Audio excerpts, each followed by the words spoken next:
Yeah, it won't be a big deal. Hello, everybody in the chat room. Hi. Let's just Brian's. I don't think anyone's listening right now. I don't think anyone's here in the chat room. We're starting like 2 hours early. Yeah, we're just that over punctual today. If there's anyone who like came to keepingkarlsson.com/live at 8 o'clock and are like, "Why is the show over?" You should have checked the time on the thing. Well, it was on Facebook, but our general, like anyone who's not on a patron wouldn't know because I don't think we announced the time change on Twitter. Oops. The reason is because we're meeting some patrons. We're meeting some listeners tonight. We definitely also need to practice. Good thing. Anytime we talk, we need to do it into this microphone. Maybe like turn it to yourself. Also, we're in the same room. Yeah, it's very exciting. Wow. Okay. All right. So, Brian, you should have brought your poster to spice up the room. Do your pre-roll. Let's get started. All right. Yeah, we're gonna have a lot of shitty microphone things. I feel this is fine. That's not gonna happen. No, I mean like us needing to talk to the microphone. Honestly, I'm not gonna lean in a whole lot. I feel like it's gonna sound fine. Okay. Like this is how you ask me to talk. Like for me to not to see like for me to have good video. You've been telling me to like not care about this distance. I'll move a little closer. It'd be awkward if we touched. Okay. I'd be fine with it. Ready? Oh wait, I'm not editing. Start the timer. No, because I'm not editing. No edits. Okay, we'll mention that off the top. Yeah. Okay. Wow, it's like the 30 Rock Live episode. I'll edit this part out. Okay. This episode of Keeping Karlsson is sponsored in part by FanDuel. Hockey is going strong through to the end of the regular season, which means daily fantasy hockey on FanDuel is too. FanDuel has something for everyone, including new contests every day starting at just $1. And now you can take on Elon and I in our Stop. I'm on the wrong microphone. Oh. Because we have no way to hear it now. Oh man, people in the video right now. Oh, is there a way to test this and see how it's saying? You didn't save. Oh my god. Cancel. Oh man, anyone who's watching the live right now is gonna realize. No one's watching. Except in but like they're gonna come back in the future. Yeah. Okay, hello, testing. Anyone here? It would be nice to have someone here to know if they can hear us. They can hear. Is this sound? Hello, hello. Like it's not like Do you want to put headphones in so you can hear yourself talk? Hello. Okay. All right. Oh, we have. Is that Anthony? Is that it? Anthony, is that you in the chat room? Okay. Wow. Out of nowhere. All right, let's do the pre-roll. And if you could hear us in the chat room, let us know how the sound is, please. Just tell us if it's crappy. If anybody needs to speak up.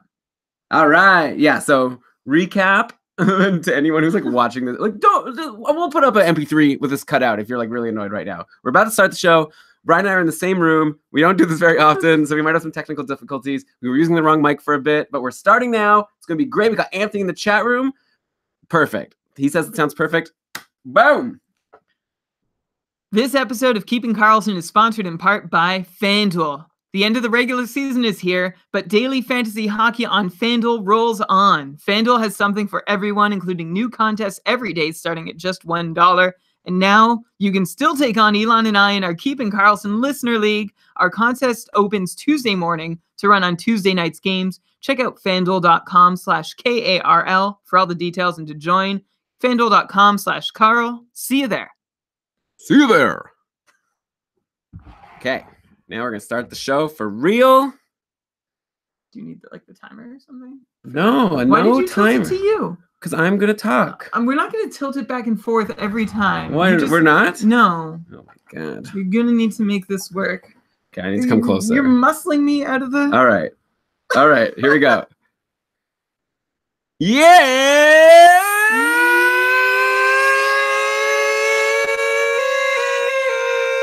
Yes!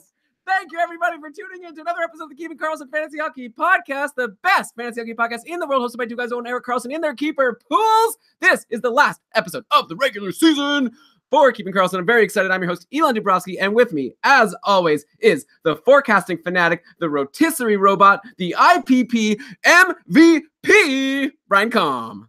Hello, Elon. Hello, everyone. A couple things I'm learning right at the start of the show. One, Elon's energy in person is infectious. We are in the same room for the first time all season. So 2 hosts, 1 mic tonight. And I'm also learning that when Elon wants to call all the nicknames, he swipes right on his mouse pad on his computer, and he has a sticky note, like a digital sticky note that has all the nicknames that he runs down. It doesn't seem like the most efficient system, Elon, but I'm glad you have it, and I'm glad everyone's here listening. We've got a fun show. It's not going to be edited. Yeah, okay, a couple notes before we get started. Brian and I are in the same room, like I said, and we're going to go to our meetup with the Ottawa patrons, and listeners after the show, so we're not going to have time to edit. So if we make a mistake, you're going to hear it, but hopefully we won't make any mistakes. It's going to be great. Also, since we're near the end of the year, we've got a lot of stuff to talk about. We made this a mailbag show, so we are also going to be taking some questions that we had, and we've got some good answers prepared, I hope, and I'll just talk a bit about what happened over the last week, but at the same time, keep in mind, we're not going to go too in-depth. We're going to make this a more fun, light show, and we'll see how it goes. I hope you guys have a good time. Let's make a couple of announcements. Actually, before we do that, let's mention that we are presented by DobberHockey.com. They've been with you all season long, hopefully leading you to your championship, which you've maybe clinched tonight. It is the best fantasy hockey website out there. You check it out every day for daily ramblings. It's going to even still be going all summer long with articles, just like how we're going to be keeping doing podcasts all summer long. They're going to keep writing articles about which players, to expect to do better next year, who are going to be some good sleepers, who's going to be disappointing. It's all there. Plus, you got all your tools, starting goalies, line combinations. I guess you don't need that too much in the summertime, but I still like it. I like to mention it. DobberHockey.com. Check it out. Okay, so we've got so much to talk about this show, and I'm going to start with the most boring segment, which is announcements time. Wow, housekeeping. Housekeeping. Here we go. So, scheduling. We are going to do an episode next Sunday as well. It's going to be on the last day of the regular season, when only Boston and Florida are playing. And apparently some leagues have that game counting, some don't. If you're in a league where your platform doesn't have that game counting, I think you should just do yourselves a favor and make it count, right? It's a real game in the season. Like, there was a previous game canceled. Like, count it up yourself if you have to. I think that's the fair way to do it. But anyway, we're going to do a show that Sunday. We're definitely not going to have too much to talk about. We'll talk about the playoffs, what we think is going to happen. And then we're going to be doing a live playoff draft with the cupful winners. So we've been having the Keeping Karlsson Ultimate Patron Fantasy League going all season long, 15 divisions. So there's going to be 15 winners, 2 of them right on this show, actually. Wow.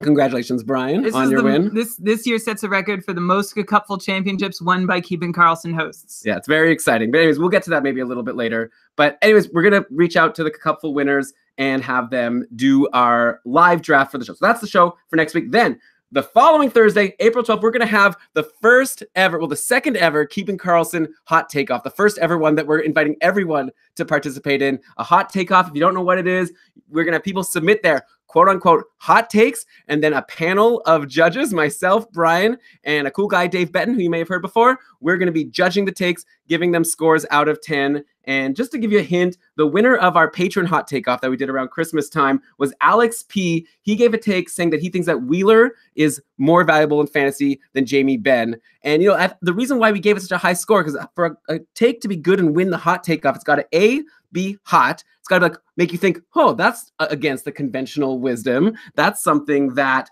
most people don't think. Like, Jamie Benn's usually drafted ahead in Blake Wheeler in all drafts, but it's also a take that has some merit behind it. Like, when you think about it, you actually look at the argument, that does seem right. And Alex was totally right, by the way, this year. Like, as the season went on, Jamie Benn has 71 points in 79 games, so less than a point per game. Meanwhile, Blake Wheeler has 87 points in 78 games. He's been crushing it. I wonder if next year people will take note and draft Blake Wheeler ahead of Jamie Benn. And also, we'll have to find out who's going to win that hot take off. So if you have a hot take that you want to submit, you could start sending them right now to the guy who's going to be hosting it, John Reed, at kktakes@gmail.com. So KK, that stands for Keeping Karlsson, kktakes@gmail.com. Send in your hot takes. We'll have a prize for the winner of the hot takeoff. We probably need to send Alex a prize. So remind us, Alex, that we owe you a prize. And then also we'll come up with something for the winner of our next hot takeoff. So that's first announcement, scheduling.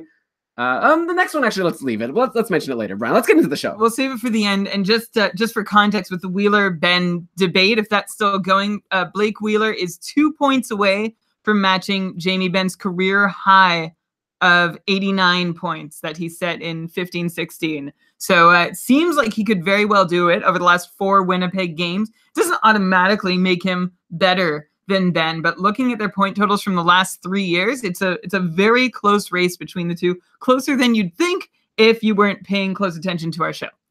All right, so let's get started. We have some mailbag questions. So last week we asked people to submit questions they want Brian and I to discuss on this, I guess, penultimate episode of the regular season. I said last episode of the regular season before. This is the last one where we're going to be talking about stuff happening next week. Let's get into some of these questions. Let's start with a question from Jean-Marc, who asked, are there certain areas of your fantasy games that you're targeting for improvement in the offseason? Certain stats that you want to put more weight into, or big picture lessons you hope to draw from past seasons, for example? So great question. Always useful at the end of the year to look back. It's like, what have I learned? What can I do to become a better fantasy player? Of course, in my case, now that I've won Tier 2 Ottawa of the Couple, I mean, I've pretty much hit the pinnacle. How can I be any better, right? Like, I faced off against some of the smartest people, and I beat them. I had, by the way, Brian, oops, I hit something and we're not editing. That's a shame.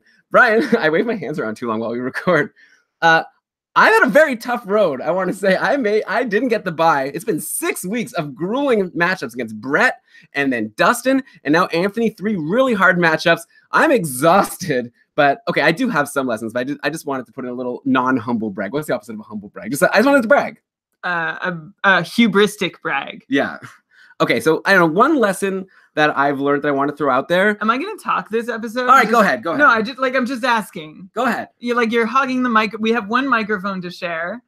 Go ahead. And you asked, like, how could you, like, what better could you do than winning Tier 2 of the Cupful? Perhaps winning Tier 1 of the Cupful is the next challenge for you. Someone else has done that who you know very well. And I think it's harder than what you did. All right, well, fair enough. Brian, congratulations for winning Tier 1 of the Cupful, but let's get some advice already. We're 10 minutes into the show. Okay, and congrats, Mike C, for an excellent finals matchup. I was very scared of your team. Actually, someone ranked, like, all the teams based on, like, difficulty, took a lot of things into account. I think, was it Chris? I don't know, but it was a really cool... It was amazing statistical analysis of all the teams in the Cupful, and... mine was ranked higher than yours. And Mike's team was ranked higher than mine, too, just by a little bit. Okay, But good for him. Let's get the advice. Okay, all right. What are you targeting? Can I talk? Do you want me to just go first? You go. All right, so. Off-season improvements. Yes, that's the question. Because you were being so cocky, like you don't need to make any. Yeah, but I do have some things I was going to throw out there. You first. So I would say one lesson that I've learned, it's something that I've already thought of, but I felt it even more this year. I think we all have, with the way goalies have been so random. Like Holtby hasn't been very reliable. Carey Price, we know what happened with him. Even like Matt Murray, like all the guys who we thought were going to be amazing have been like not that great. And then all these guys who we weren't expecting much from at all going into the year, like Marc-Andre Fleury, Roberto Luongo, the list goes on, right? Connor Hellebuck, they ended up being the most valuable goalies. So one thing I've definitely learned is to not value goalies too much in the draft. And you have to just kind of accept the fact that goalies are going to be kind of random. So you might as well get one later and grab yourself a more sure thing skater. So that's one lesson that I've already kind of thought, but now I've really learned. And then I'd say the other one lesson that I've sort of learned is I really like the idea of targeting shots on goal and power play points in the draft. Like, I just feel like you get those guys who are going to give you a bunch of shots and good things come from it. I don't know, like, that's just kind of a lesson. I don't know if it's too valuable, but I think like I'd always take a shots guy over an assist guy, because shots, then you've got that category. You don't have to worry too much about that. That leads to goals, leads to some assists. Just because you take a lot of shots, you're getting rebounds that other people are putting up. Usually these high shot guys are on the power play. So I just feel like a lot bleeds from just like, if you were to rank all the people by shots on goal and make that your draft list, I'll bet you do really well. Like, obviously you have to take more into account, but I think that would be a really good starting point. I'm just I'm having this thought now about prioritizing shots and power play points, as like those are actually like, they might also be the things that are less streaky in real NHL. So like in real NHL for fantasy value. So like you can find a guy throughout the season all the time, someone who's scoring goals unexpectedly, scoring assists unexpectedly, but usually guys like don't go on like crazy short-term runs in shots on goal or crazy runs in power play points. Usually those are pretty constant. Like a 2-shot guy doesn't suddenly become like a 6 or 7-shot guy for a couple weeks at a time. The same way like a 20-goal guy might turn into a 40-goal guy for a 2-week period. So for that reason, that might be a good way to consider valuing shots and power play points as being harder to attain during the regular season, or harder to find those guys who are streaking. My lesson learned is that, well, Duncan Keith embodies the lesson for me to learn this year. I mean, first off, super unfortunate shooting percentage. Elon, you posted a stat on our Facebook group earlier today. It was about how Duncan Keith is 2 games away if he doesn't score a goal. Yeah, he might be in line for the worst ever shooting percentage that's not 0. So he's scored 1 goal this year. And if he doesn't score a goal for the rest of the year, he might have the worst ever shooting percentage of any, was it player or defenseman? I don't know, something pretty fun where we're going to have a good time cheering for Duncan Keith to not score a goal. At one point, it was looking like he could break a record of the most shots without scoring a goal. Then he did score that 1 goal. And then right now, we're going to see if he's going to have the worst ever shooting percentage. And it is amazing, as Dustin, one of our patrons, mentioned, Keith could put up 2.3 shots per game and only score a single goal. Like, so it's not like he's a pretty, like, for a defenseman, he shoots regularly enough. And Dustin also mentioned the current record is held by Alexei Zhitnik, who put up 150 shots and 1 goal in 82 games for Buffalo in 01-02. So that's an exciting thing to be looking at over the rest of the season.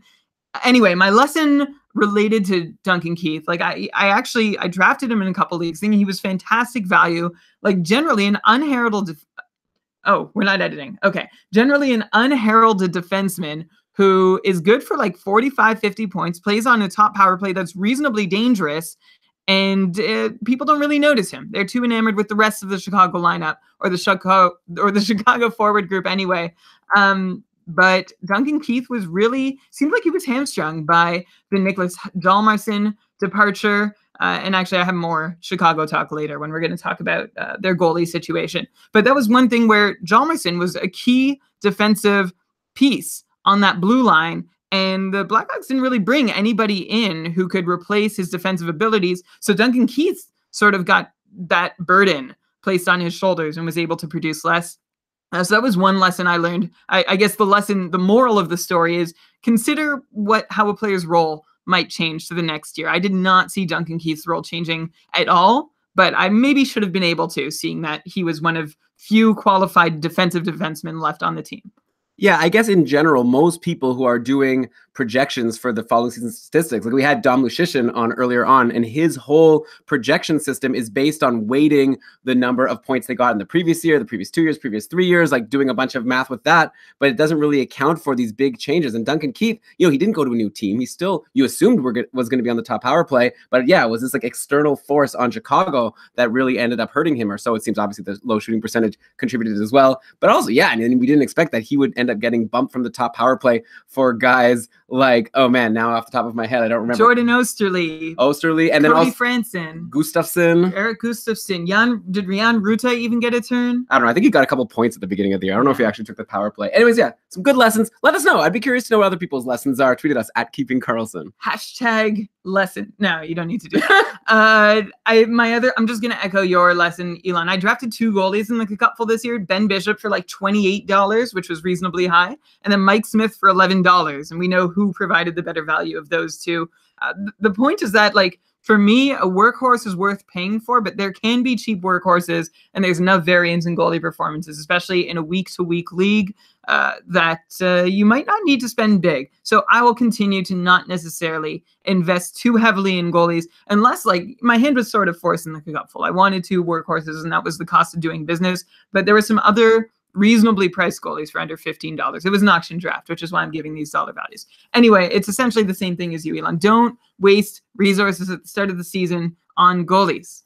Yeah, and of course, we don't want people to go too far in the other direction, like not draft a goalie at all. Like, it depends on your settings. It depends on what's kind of saves are counted. Then you want a goalie who's going to play a lot. But yeah, maybe like this year, for example, if you got Varlamov versus Ben Bishop, you ended up getting a goalie who was better. And most people would have wanted Bishop over Varlamov, even though you thought their team was going to be worse. So just something to keep in mind. But keep your league settings in mind for sure. Yeah, I do know one of our listeners, Jeff, he had Lehner, like he went big on the budget goalie option. This was not this year, the year before. Lehner and someone else, I can't remember who, but they both really stunk. So like, if you take that tack, you also have to roll the dice and win that gamble. Yeah, but the thing is, you're also rolling the dice. You could have taken Carey Price this year, and he stunk just as bad as Robin Lehner. So might as well, at least if you're rolling the dice on a starting goalie, don't draft them in the first round, or don't like spend all of your auction dollars on them if it's going to be a roll of the dice either way. And even if you might be thinking, okay, Carey Price, he was on a bad team, so I could have predicted that.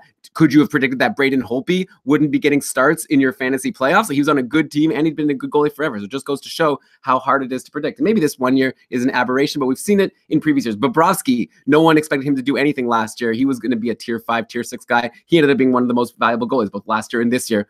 Who knows? Maybe next year Bobrovsky's going to stink, and someone who we've written off, Carey Price, will all of a sudden be like the top goalie again. too hard to predict. Okay, let's go to our next question. Dave for Knight tweeted us and then emailed us. So it's a big question, but I'm going to break it down for you guys. This is a keeper question, and I think it's fun just to, in general, discuss this idea. As we go into the summer, a lot of people are going to be having to make this decision of who to keep on their teams, and it really does come down to a lot of, like, do I want to worry about youth, or do I want to worry about guys who are going to help me sooner or later? You know, it's the idea, like, oh, should I keep someone like, well, and this one's actually more about who to draft, but in general, that's like a big question. So we're going to have a few questions like that. So this guy, Dave for Knight, he's in a league. He keeps a bunch of people, 6 forwards, 4D, 1 goalie, and he's got some great forward keepers, McDavid, Scheifele, Laine, Marner, Forsberg, and Ehlers, then great D keepers, Hedman, Barry, Oliver Ekman-Larsson, and McAvoy. Who McAvoy, I don't know. Like, we'll see. Like, behind Torrey Krug, it's hard to expect too much from him. If Torrey Krug ever gets injured, it's a great situation for McAvoy. And then Dubnyk as his goalie. Anyways, in an interesting turn of events, he has first pick overall next year. So basically, one of the players he doesn't keep, if he wants, he could always basically keep that guy because he'll be able to get him with the first overall pick. So he has Ryan O'Reilly and Ryan Getzlaf as players that he doesn't have to keep, but he could potentially draft them first overall. Or his other option is to draft Rasmus Dahlin first overall, which is the guy who's going to be actually drafted in the real NHL draft first overall. And a lot of people expect him to be a great like a great defenseman in the league. And he's going to help a lot of teams' offenses. Why wouldn't you want to grab that guy as a keeper now and then keep him for the rest of his career? Like the people who did that with Austin Matthews or Connor McDavid are obviously very happy about that. But at the same time, this league counts hits. So Ryan Getzlaf, or like it counts faceoffs also. So Getzlaf and Ryan O'Reilly are super valuable, and you know they're going to be just great for your team next year. Dahlin, like we'll have to wait and see obviously who he gets drafted by, but he's a rookie defenseman. Like what can you really expect? And we've seen some great rookies before. And I would say, Brian, my advice, and I actually did reach out to Cam Robinson, the associate editor at Dobber Hockey and Dobber Prospects, to ask him what he thinks about Dahlin. So I'll say that in a second, but I want to throw out first, and maybe you could talk, and then I'll say what Cam said, is in general, I think you have to think a little bit about your league. Like someone like Dahlin, like I would compare it to Nico Hischier maybe. Like where did Hischier get drafted in your league last year? Was he drafted in the first round? Does everyone go and draft these prospects, guys who haven't even played games in the NHL early on in your draft? In that case, it might be worth it to get a guy like that, because maybe you'd still be able to get a Ryan Getzlaf or a Ryan O'Reilly later on. So that's something to consider. And so I know I'm not helping you and giving you an answer yet. Maybe at the end we could actually give the answer. But the thing is that we don't know the context of your league, so it's hard to tell you an answer. I like the idea of trying to win now. And I know sometimes like it could burn you in the long run, but who knows if your league's even going to be running in the long run, right? So I kind of like the idea of just grabbing like Ryan Getzlaf, let everyone else like go after these prospects who are maybe going to get you like 35, 40 points, and you get someone who's going to be guaranteed helping you. Brian, what do you think? So the decision again is Getzlaf or Ryan O'Reilly or Dahlin. Like you said, Elon, I'd also be curious to know the value of entry draft first overall players in the past. Like we're not making this decision in a vacuum. When you're picking, like a lot of the times when people are asking me, especially in a keeper context, which player should I pick between these two? My answer is almost always the one who will be the hardest to reacquire later. So if it's really hard to get those young studs, then now's your chance. If it's really hard to get helpful players with some experience under their belts, well, then you lean that way. So like if your league has a record of prioritizing prospects over experienced players who have already fulfilled their upside and are likely to continue doing that, that's something to consider. And knowing what type of player goes in your first round historically, like use your league's history to make that decision. Where have guys like Nolan Patrick, Nico Hischier, Austin Matthews, Patrick Laine gone over the last couple of years? The fact that Dahlin is a defenseman may help him drop further in your draft than any of those guys. I'm not about to make any comparisons. I'm not about to say that I know a ton about Jonathan Dahlin, but look back at Rasmus Dahlin. Look back at Victor Hedman, who was essentially a 25-point player, 20 to 25-point player for the first 3 years of his career, and then sort of took off from there, but still like then a 40-point step and a bit of a hesitation until just the last 2 years where he's been a superstar. I'm not saying Dahlin's going to follow the same arc, but you have to be conscious of that happening. It's not often that an Erik Karlsson comes along. So even though that's the easiest comp to make for an offensive defenseman with a lot of pedigree, it's very, very rare to happen.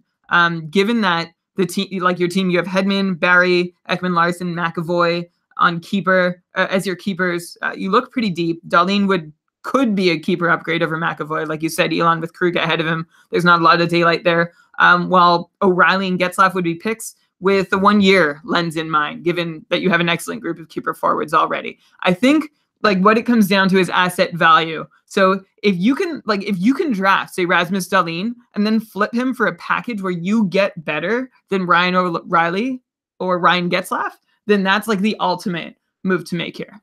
Yeah, exactly. So if you know that the players are going to be valued, that's brilliant, Brian. If you know that Dahlin's going to be valued higher than Getzlaf or O'Reilly, then yeah, draft Dahlin for sure. Then swap him for Getzlaf and O'Reilly, or like one of them and someone else. I think in general, one sort of idea in keeper leagues, I don't have 100% evidence of this, but I'm pretty sure that a good way to do well in keeper leagues is to do what everyone else isn't doing. You know, like if you take a tack that no one else is taking, and I think if everyone's taking prospects and then you in the draft take all like the older players who are still super reliable, and Ryan O'Reilly's not even that old. I guess Ryan Getzlaf's getting a little bit up there, but you could grab guys like Joe Thornton, you know, for the last few years has been so good. If you could grab all those guys and just build a team of superstars with a 1-year context, you'll have a great chance to win, and then just do it again the next year, right? Well, everyone else is still worrying about their young studs that they hope will one day turn into superstars. Maybe you can get, you know, Evgeny Malkin, I don't know, like, you know, these like players who are just good year in, year out, but maybe get valued less just because they're getting older. Okay, let me read you what Cam Robinson said. He's our prospect expert. We'll definitely get him on also during the summer at some point to talk more in detail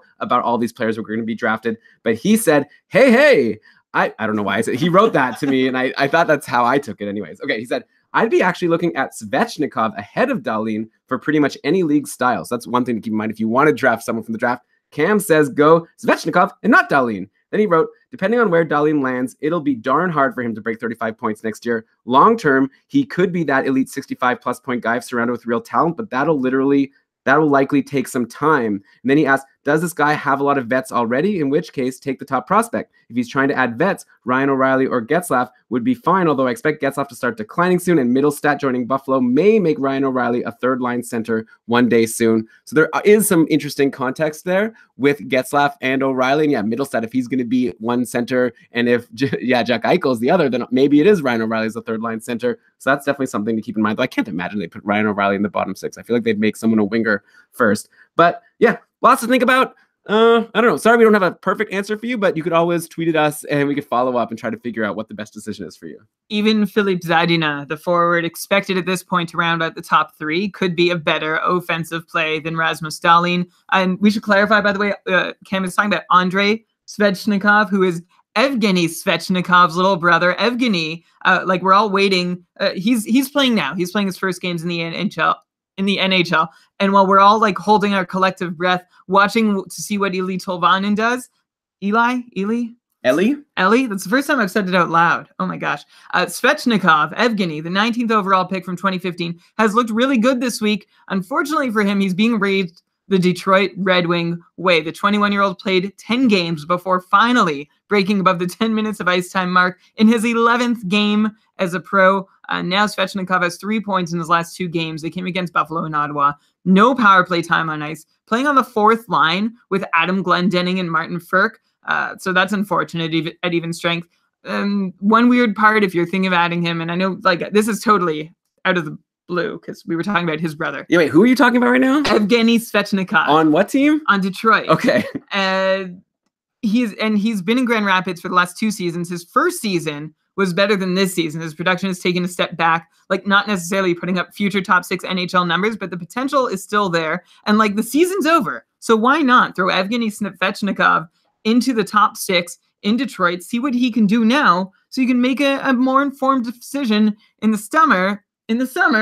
Come on, Detroit, step it up. Yeah, and come on, Brian, let's step it up a little bit. Smart enough. Yeah, I mean, we're seeing Tolvanen on Nashville was top power play yesterday. I think top power play for part of the game. Also, Middlestat's been getting a decent role on Buffalo, so I like that idea. And we'll talk about some of these guys later on in the show, like some players who are coming out that might, for those of you who are in, I hate to say it, but kind of like a clown league. If you're in a league that's going to the very last week of the season, then that doesn't seem very fair because a lot of teams, like you saw yesterday, Philip Forsberg was rested for Nashville. I don't even know if he's injured. I think they just want to rest him because Nashville's games don't matter much. You're going to see a lot of that next week. But if you're in a league that has games next week, we're going to throw you some hot takes on the injuries and outjuries and young players coming in later on in the show. I'd be curious to know if, Brian, people could hear your typing, but it's probably worth it because everyone in the chat room deserves to have a very good experience. Let's go to, actually, before we get to our next question, let's take a second to thank our sponsor for this week's episode, which are our friends over at SeatGeek. It's playoff time, right? Like, playoff games are going to start in a week or two. You want to go see those games. That's the most fun thing about being a hockey fan, in my opinion, is watching playoff hockey. Like, sure, next year it'll be fun to go and see Rasmus Dahlin in his first game, but for now, you want to go see yourself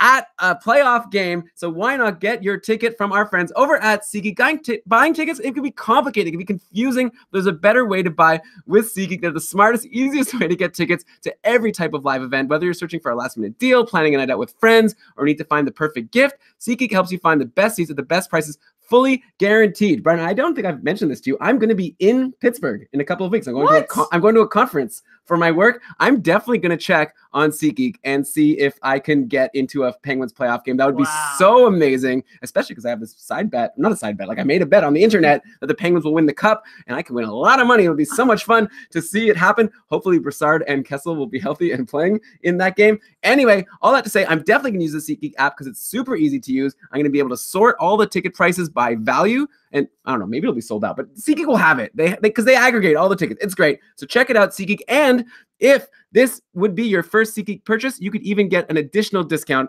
beyond the value that they provide. You can, and that discount is to the tune of $20 off your first SeatGeek purchase. Just download the SeatGeek app and enter promo code KEEPING today. That's promo code KEEPING for $20 off your first SeatGeek purchase. Okay, next question that we have is from Stefan Grandin on Twitter at Grandini25. Makar sign or not pro for next year? So talking about Kyle Makar, is he going to play in the NHL next year? And I have no idea. I asked Cam because he's our prospect expert. He said, I heard he was staying for another year, would be best for his development, IMO too. So probably you're not going to be seeing Makar in the NHL next year if Cam knows what he's talking about. Brian, do you know what you're talking about this? I think so. You know, I actually didn't double check this before we went on air, but I'm pretty sure I saw a tweet in which it was confirmed that Kyle Makar confirmed that he's going to play another year at UMass next season, to spend another year in college. So we'll probably be saying his name next around this time next year after UMass's season finishes. And maybe he gets to play his first NHL game somewhere over the last couple of weeks of the 2018-19 campaign. Okay, next question from Jared Brown at A41. That's EH41. I wonder if people are going to like follow the people who asked us these questions. But hey, you asked it, you get on the show, and we really appreciate these questions. This is a good one. From a keeper standpoint, Jonathan Quick or Carey Price? Going into this year, it would have been a slam dunk. You want Carey Price as a keeper for the next million years. Now at the end of the year, Carey Price has been total garbage, and Jonathan Quick is probably my cupful team's MVP. I ran only one goalie. My opponent, Anthony, had one goalie as well. He had Andrei Vasilevsky, and you all know how Vasilevsky did. Not great. And Jonathan Quick has been amazing. He has like a .923 save percentage on the season. I think even better over the past couple of weeks. So he's been fantastic. Price came back from injury. He's been terrible. The Habs are terrible. Looking into next year, I don't see a reason to expect the Habs to be that much better. I guess Shea Weber will be back, hopefully, and Pacioretty. Like I guess there are some reasons to expect the Habs to get better. Hopefully they'll do something smart in the offseason and not just lose players like they did last year with Markov and then not really replace him with anyone. All that to say, I think there are reasons, though, to expect that Carey Price could be better next year. Like we already said before, how goalies in general are very hard to predict. And Carey Price has such a long track record of being such an elite goalie that why not expect him to just, blow off the dust from this bad season and come back strong next year. But that said, I think you're really dumb to keep Carey Price over Jonathan Quick. I feel like Jonathan Quick is going to be valued so much higher in drafts next year. So just like what we were saying before, and like I said actually on our mailbag show where we were talking about some keeper questions, just last week we did a show for the patrons, which we do every week, by the way.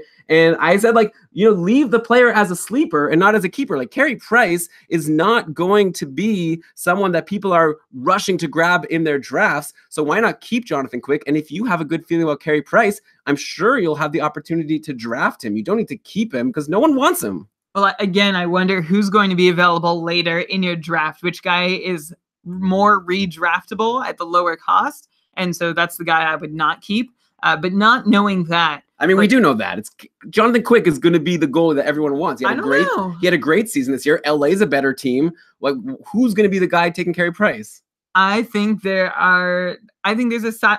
First off, I don't think you'd be very dumb as you said. You'd be so dumb. No, also, Price has been injured. I'm going to go Carey Price. Ugh, terrible decision. I know you're mad about it. I would be very mad about it myself, taking Carey Price over Jonathan Quick. I think there is still, like, it's terrible, still reason to believe. Like, I'm wincing as I say it because it's really hard to do at the moment. And Jonathan Quick is not a special goalie either. And the LA Kings are not overly fantastic either. Like, they're okay, but they're fighting for a playoff spot. Like, they're not a shoo-in. They're better than Montreal, though, that's for sure. If I'm making this decision between Quick and Price, I would definitely, like, my cheat answer is I'd be considering every other option I've got to trade either guy for a more certain and appealing return. Or, like, if you can keep a really good skater or defenseman instead, maybe you could trade off one of them for a skater, unless, of course, goalies are incredibly scarce in your league.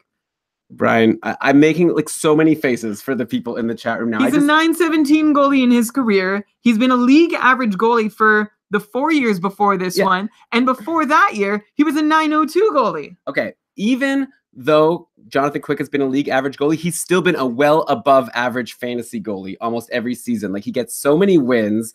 LA plays him a lot. He even, like, 9-8, you go, okay, this season's been amazing. 31 wins, 923 save percentage. I know you're looking back now like, oh, he's been 917, 918, 918 for the last few years. But in those years, 40 wins, 36 wins. Like, this is, anyways, but it doesn't even matter because Carey Price couldn't even stay healthy this year. We'll see what happens next year. Like, these goalies, as they get older, it's harder. Like, these injuries take a toll and makes them worse. I'm pretty confident that Carey Price is not going to get back to how he was before. And I think Jonathan Quick has just shown himself to be consistently good year in, year out on a team that's much better. Like, you say LA is not that good, but they have such a strong core of players. Andre Kopitar is amazing. Drew Doughty. They got like Muzzin and Martinez on defense, and Phaneuf, I don't know if he's coming back or not. Like, they're just like Jeff Carter's been so good. I'll bring him up at the end of the episode. One of my hot streak guys. Like, this LA so good, and like Jonathan Quick's so solid. And also, I just feel like, back to what I said before, I'm pretty confident. Who's the person who asked the question now already? Jared. I'm pretty sure that he's going to be able to keep Quick and draft Price a lot easier than he's going to be able to keep Price and draft Quick. I feel like it would be a waste of a keeper slot. And also, when you say like try to trade him for someone better, good luck trading Carey Price right now after this terrible injury-ridden season. It's a gamble. It's a gamble either. Like, I think it's a gamble either way. Quick, it might be like the more like easy does it, like even keel choice. If you don't want to win big, but you want to have someone reasonable and reliable, Jonathan Quick's your guy. If you want to take a big swing, you go Carey Price. Don't tell me that Jonathan Quick has a higher upside than Carey Price. Going into his age 33 season, and Jonathan Quick has some injury history too. Don't you remember? He missed almost all of last season. Yeah, but he's shown. Now he's had a great year. I know, but he's got the same, like, he's older. He has injury history.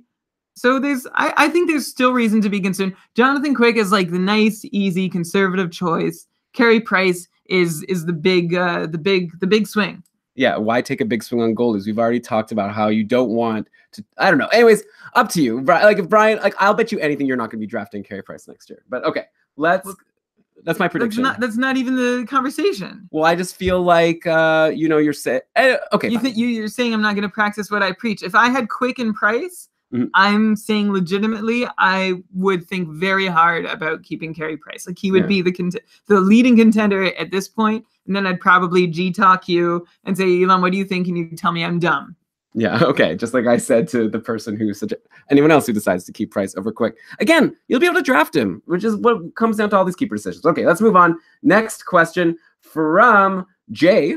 This is his name on Twitter, and it's at Jeremy Philly Fan. League is NHL AAV salary cap head-to-head. 16-team keeper. Gives a bunch of categories. Anyways, in the end, I don't think these categories really matter. Shots are counted, so maybe it's useful to know that. Bergeron or Kuznetsov?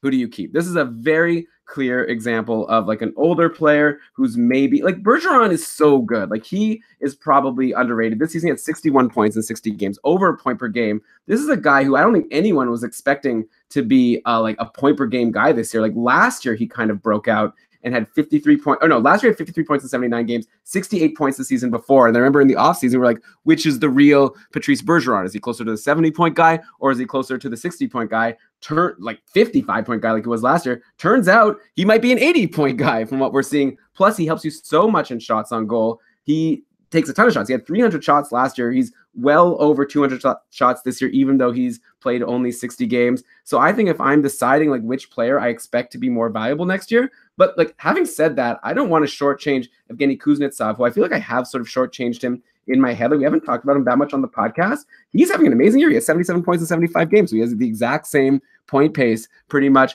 as Bergeron. And he's like a lot younger. How old is Evgeny? 25 years old. I've done my research. Okay, so he's not even that young, actually. I thought he was younger. But he doesn't take as many shots. Like he's not helping you in as many of these categories. I think Bergeron also is helping in some others. Brian, I guess you've done some more research, so you can take it from here. But here's the thing is, even if you think Bergeron's better for next year, this is where it gets kind of tough because you'd imagine like 3-4 years down the road, for sure, Kuznetsov's going to be the better guy. But the question is, does it really matter? Like if you're trying to win next year, maybe you should just go for Bergeron because Bergeron's probably still going to be good for next year and a couple years after that. Yeah. So first off, I just want to rewind to how good Kuznetsov's season has been. 77 points in 75 games. I would say that is one of the quieter. I mean, there have been a lot of very quiet, amazing performances this year. Eric Stahl has constantly been named the quietest by us and like by others a month later when they all realized what we already knew. But no one's really, we have not given Evgeny Kuznetsov his due this year. And 77 points in 75 games is a touch high.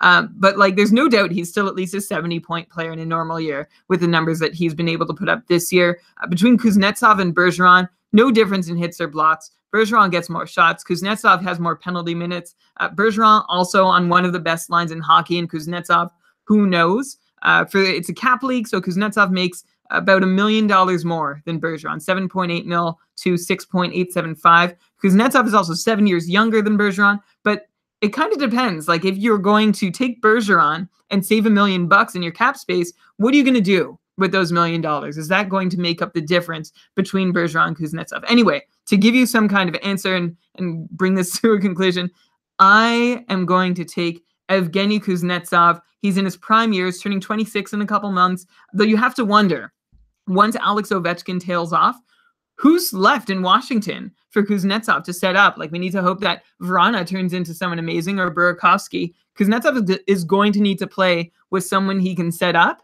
And right now, that's not, there's no one on the horizon in Washington for that to be.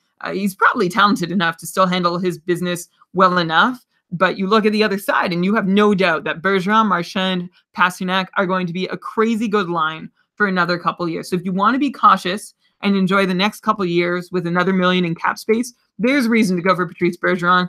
Otherwise, Evgeny Kuznetsov would be my choice.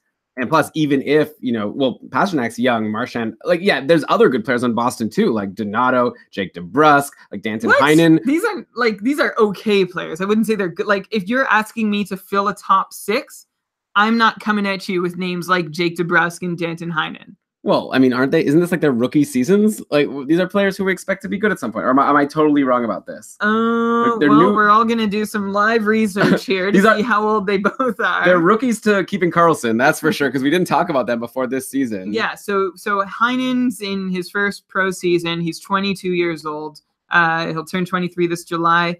Jake DeBrusk is 21 years old. He'll turn 22 in October. So they're young. Ryan Donato. There's upside, but there's like not much pedigree from either guy. Ryan Donato has a little more pedigree than any of them. He's the more exciting. He's the most exciting one. Like, I would have named David Krejci before either of those. Oh, sure. I just think he's like older. So we're talking about like what's going to happen in the future. Regardless, I'm surprised. I don't want to do this. Like, and you're guys probably you want to take a lot of these decisions though are probably like very hard to predict and like almost coin flips. Very context dependent also. I think the quick versus price one's pretty obvious. But this one is definitely a tough one. I'm going to disagree though, especially if you're a contender for next year. Like if you're rebuilding and you're don't think you have a chance to win next year or the year after, then maybe go with Kuznetsov. Like almost for sure go with Kuznetsov in that case. But I feel like if you want to win next year, I think Patrice Bergeron is your guy, especially with the shots on goal. Like and again, I said it as one of my lessons earlier on, like it's so nice just not have to worry about it. You get these big shooters, you're going to take shots on goal. And from there, like, it's just like a nice category to have locked up so you could worry about other stuff because it's annoying, like having to go into free agency and go, I'm very close in shots. I need to go and grab a shots guy who's not necessarily going to do much else, which is kind of rare, but there are like the Boone Jenners and that guy on Montreal, not Lehkonen. There's another guy in Montreal who took a bunch of shots this year, but never Hudon. Hudon, yeah. So he's not playing tonight. Is he injured? Yeah. Okay, well, whatever. No one has Hudon on their roster. Yeah, but guess what? Kirby Reichel's playing his first game in a Habs uniform. Woo. Remember, like 3 years ago when everyone was really hyped about him? Yeah, I recall mentioning him on the show, and I just remember thinking about the Kirby game on Game Boy and Nintendo. And it's a fun name. I would rather play that game than have Kirby Reichel on my fantasy roster. Any Harsh. game in the Kirby series. Oh, man. Any game. Brian, you know what? You're like a really nice person in person, and you seem to preach about how people should be nice and respectful, but sometimes you're really cutting to these NHL players. That's not nice to say. I would rather play a Kirby game than have Kirby Reichel. Like, that's not that mean to him. I guess that one's not that mean. There was like what was that tweet you made last week where it was like some player, like the goalie made a really good save, and you're like, is it even possible to make a really good save off of this player? Right. Who was it? Someone said an outstanding save on Matt Reed, and I said, is it possible to make if you make an outstanding save on Matt Reed, did you really make an outstanding save? What a mean tweet. Like, Matt Reed. It's just a joke. What if Matt Reed is like a real person? He is. And what if he searches for his name on Twitter and it's like, oh, what if he listens to the show? It's a chirp. He hears worse all the time. Matt Reed, if you're listening to the show, I'm sorry, and you're one. We like you. He's not even a bad player. I don't know if he's a good person. We've had this conversation before. Oh, assume he's a bad person. If he's a bad person, then I'm happy with my comment. I think that a very knowledgeable listener of Keeping Karlsson, someone who's been following us for a while, probably should be able to tell which tweets are from Brian and which tweets are from me. And I'm telling you, a random insulting a player, or if it's insulting like Eugene Melnick or something about how you're disappointed about the Sens, this is definitely gonna be a tweet from Brian. If it's like some attempt at a lame joke that doesn't go well, then maybe it's the one for me. I thought I had this really brilliant analogy of like when you're in the lead in a fantasy series and then you get a bunch of injuries. It reminds me of when you get hit with that shell when you're playing Mario Kart, the one that goes and hits the person in first place. For some reason, I wrote gold shell. That's not the name of the shell. It's not the shell. But it's ridiculous. Okay, but it's a blue, purple, spiky. All of those answers are allowed. I'm admitting I named the wrong shell, but I think it was a pretty fun analogy if the shell was right, because it is kind of like that, right? Like everything's going so well, and all of a sudden the shell was wrong. Like I can't get past that. I still think that tweet is better than the Matt Reed sucks hot take or whatever. That's okay. Which one had more likes? We also, don't need to talk about I don't want to. This conversation could go on forever. Okay, another time. Next, another keeper question from Sean Leibich at Sean Leibich. Anyways, okay, it's Sean. Looking to make another run in a keeper league. Assists are goals, assists, points, power play points, shots, and hits. Any old guys worth keeping? Stahl, Zetterberg, Lundqvist. And then he wrote, as a more general question, how do you rank youth versus age? So that's what we've been discussing. Again, I think it depends a lot on your league. Like, what are other people valuing? I think there is some strategy in doing the opposite of what other people are doing, because you could take advantage in both ways, right? If everyone's discounting young players, then you could just stock up on all the awesome keepers. So it goes the other way around. Most of the time it's the other way though. Like, people in keeper leagues, I think, overvalue young players versus people who could help you now. I think you always want to win. Like, it's very rare that you're going into a season not wanting to win. Like, I guess some people are in these really intense dynasty leagues where you have a rebuild coming and you can't win, which I think wouldn't be, I guess there's fun to that because you could cheer for your young players even if you're losing. For me, I feel like I'd always try to win. So old guys worth keeping in general. I think there are old players worth keeping. Also, it depends though. These guys, for example, like Henrik Lundqvist, like, you probably don't need to keep Henrik Lundqvist. Like, I don't know how many keepers your league is, Sean, but like, if you think about it, like, if you don't keep him, you could just draft him, right? No one is. That's my general idea with these keeper decisions. Like, there's no point keeping someone that you can just draft. Like, mark him as a sleeper. Don't mark him as a keeper. I think I want to get a t-shirt with that in. I like that saying. And I think it rings true. Like, you can get Henrik Lundqvist for super cheap right now. So if you have an inkling that he's going to be good, Zetterberg also is on the decline. I don't see a reason to keep him. Eric Stahl's the guy who you should consider keeping because he's had an amazing season. Like, I don't see any reason to expect a big drop-off next year. Like, he had that big drop-off a couple years ago. We assumed maybe it was age-related. Maybe it was just Carolina crap-related. And now that he's playing with good players, he's showing that he's still a superstar, or if not a superstar, very close, but he's basically almost a point-per-game guy. So I think, obviously, it depends on your other options, but definitely of those three, the only one that I would be considering keeping, unless it's super deep, is Eric Stahl.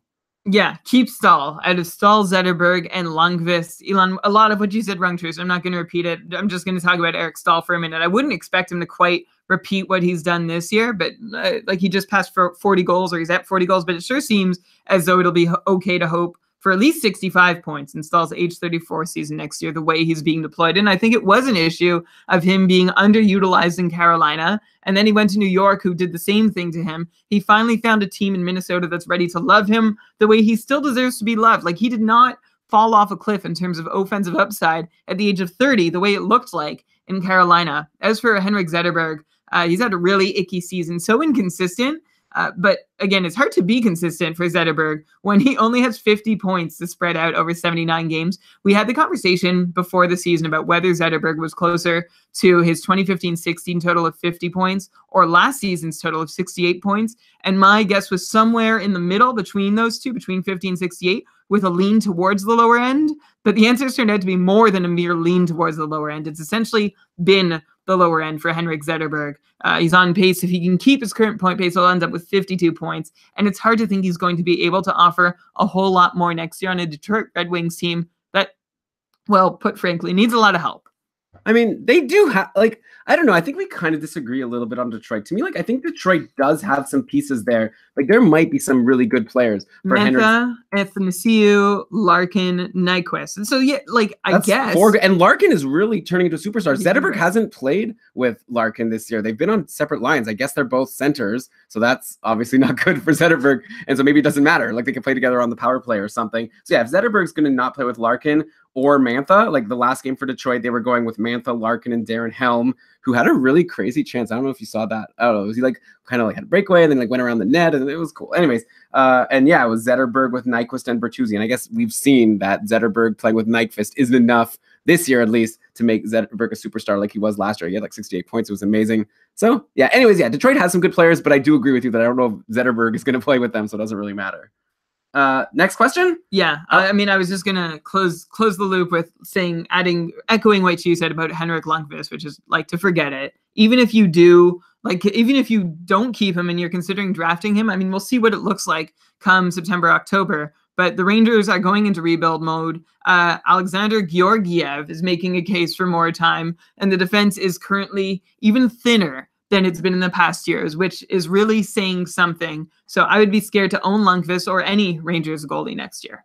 And man, what a brutal first year for Kevin Shattenkirk on the Rangers. Yes. Like, started the year so strong, then went ice cold, and then got injured and out for the year. So he never had a chance to redeem himself. So now going to next year, he's got to be a good sleeper, right? Like, no one, I feel like people are going to forget about the fact that he was like one of the top power play defensemen. Now he's also going to be on a team that's not good. So I guess there's reasons for and against, but I feel like if you could get Kevin Shattenkirk really late in your draft, as I imagine you'll be able to do in a lot of leagues, we'll have to see like where he is put in those Yahoo default rankings, because a lot of people tend to draft by that. But yeah, keep your eye on Kevin Shattenkirk. Don't reach for him, obviously, for the reasons Brian said about the Rangers, but he's a guy to keep in mind for next year. But okay.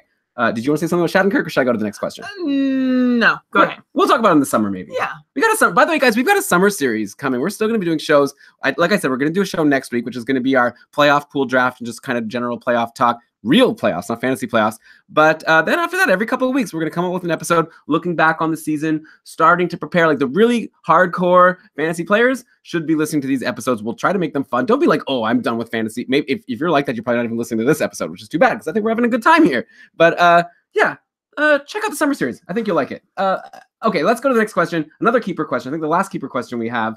Mike Dembeck at Dembeck M asked us from Twitter, allowed 5 keepers, Ovi, Liney, and Quick locked in. Brian's going to be like, why? Why is Quick locked in? He's terrible. But anyways, let's not dig into that. I never said Jonathan Quick was terrible. Average at best. Yeah. Not That's the case. what I said. He's average, like, for save percentage, even though this year he's been above average for save percentage. But there's a difference. I think we agree on who Jonathan Quick is. He's a workhorse, but number 1 goalie on a pretty good team. Yeah. With an at least average save percentage. I know, but I feel like in your head, it's come to be like Jonathan Quick is average goalie. Yeah. But it's like there's a difference between an average goalie and an average fantasy goalie. He's a well above average fantasy goalie. I'm acknowledging. No, okay. I wouldn't say. He had, like, for years before this year, he's been very valuable to a lot of teams, one of the top fantasy goalies to own, just because he plays a lot and he wins a decent amount of those games. I said when we kicked off the show about the lessons learned, there's a lot of value in a workhorse goalie, and that's where Jonathan Quick has a lot of fantasy value. I think we agree on him much more than you think we agree. So let's move on. So we're not going to discuss whether he should keep Quick because he's locked him in. Ovi, Liney, Quick, locked in. 2 more of those 4 that he has to choose to keep are Ehlers, William and Erik Karlsson, and Raquel. So he's picking 2 of Ehlers, William Karlsson, Erik Karlsson, and Rickard Rakell. So my first thing that jumps to mind, I'm sure for you as well, Erik Karlsson, why is he in the conversation of maybe you should keep him or not? Erik Karlsson is so good, and if he is this undervalued, then I can't wait for my drafts next year so that I can get him. Like, even in this like quote-unquote down year, if you look at the stats, Erik Karlsson has the second most points per game of any defenseman in the league. So you take your Klingbergs, you take your John Carlsons, they're just below Erik Karlsson for points per game. So don't forget, Karlsson was injured for a bit at the start of the year, so he's not up there in terms of total points, but in terms of points per game, which is really all that matters, unless you're worried about Karlsson getting injured next year, which I don't really see a reason for you to be worried about that. He had this one injury. He seems to be fine now. Anyways, he's been great. He's been a playoff MVP for anyone who held him or traded for him for their fantasy playoffs this year. The only guy ahead of him is someone who jumped ahead just recently, Tyson Barrie. Oh my God. Brian, the Colorado Avalanche just keep scoring goals, and Tyson Barrie's getting in on so many of them. So he's really good, but he's not an option for this guy. So Erik Karlsson, guaranteed keeper. I don't even want to discuss that any further. No debate there. No. So now we're going to decide between William Karlsson, Nick Ehlers, and Rickard Rakell. I have an answer. Brian, I'm curious to know yours. I know you gave a pretty hot take, actually. Like, I think I'd give it an 8 or 9 out of 10. The take that you gave on our mailbag show on Wednesday about William Karlsson. You said that you predict he's going to have like around 20 goals. You said it will be tough for him, or it would be a success for him to get 20 goals next year. This is a guy who has 40 plus goals this year. So I don't know if you want to elaborate on that, but by the way, that's an example of a really good hot take, because it's like something no one would expect. You'd expect that William Karlsson, the general idea is he's a good goal scorer now, considering he scored all these goals. And also it's reasonable. Like, Brian backed it up. Maybe he'll back it up a bit now. That's why it was such a good take. Also, let me point out, for the hot take off, when you send your emails to kktakes@gmail.com with your hot takes, and again, there's going to be a really great prize. So don't forget to send in your takes. Keep it kind of short, like a paragraph at most. No, not even 280 characters. If it won't fit into an extended tweet, then it's not going to sound like a hot take. Yeah, you're basically going to be making John have to do more work and have to summarize your take, and he probably won't be able to word it the way you meant it, and we're going to end up giving it a bad score. So keep it short, but obviously explain your point. Make sure we understand what you're trying to say. All that to say, Brian, so you're choosing one of Ehlers, William Karlsson, Rickard Rakell. I know you're not going to say William Karlsson. Curious to hear who you're going to say, then I'll say who I'm going to say. Okay. Well, I'm not going to choose William Karlsson. And for those who didn't hear, who don't have access to our mailbag shows, you can still become a patron for $5 a month and get access to all of our mailbag shows. I know. Elon has an announcement about that towards the end of the show. Well, yeah, before you tell people, no, $5 is too much. For the summer, we're giving it to you for $1. We'll talk about it more later, but you can get it as $1 and you could get access. So just keep that in mind. Back to the question at hand. So take 2, Ehlers, William, Erik Karlsson, and Rakell. Erik Karlsson, of course, we already agreed on. And Rickard Rakell would be my second. Yep, that's mine as well. Choice. He's really taken a star turn this year. I've always appreciated his offense, but have never been 100% sold on him, usually because of a high shooting percentage or some other streaky factor. But I am now sold on him. 66 points in 73 games for Rickard Rakell. His second straight 30-plus goal season. There's a much better chance, and I'm saying much better chance next year, here's a hot take, that Rickard Rakell scores more goals than William Karlsson. Oh, no, I agree with that. Okay. And Rakell did this, 66 points in 73 games, in a season, I don't know if you remember back at the beginning of the year, Elon, it was who is actually playing for Anaheim? They were just decimated by injuries for long stretches of time, and through it all, Rickard Rakell putting up big points has been the constant. Yeah, his center was Derek Grant, I believe, and he became a valuable guy to grab in fantasy because he was playing with Rickard Rakell. And once you get to that status where we switch from being you want this guy because he's playing with this other guy to being the guy that you want the people playing with, that's a big difference. And that's why Nick Ehlers, for me, just not there. The main reason I wouldn't say Nick Ehlers, first of all, he hasn't had as good a season. It's 57 points in 78 games, which is great. 60-point season, fantastic. He's been a bit cold lately, unfortunately. Only 1 assist in his last 4 games. But I just hate that Ehlers. I hate it. I don't want a player on my team who I'm not going to expect power play one time from, unless there's someone really exceptional in blocks or something or whatever.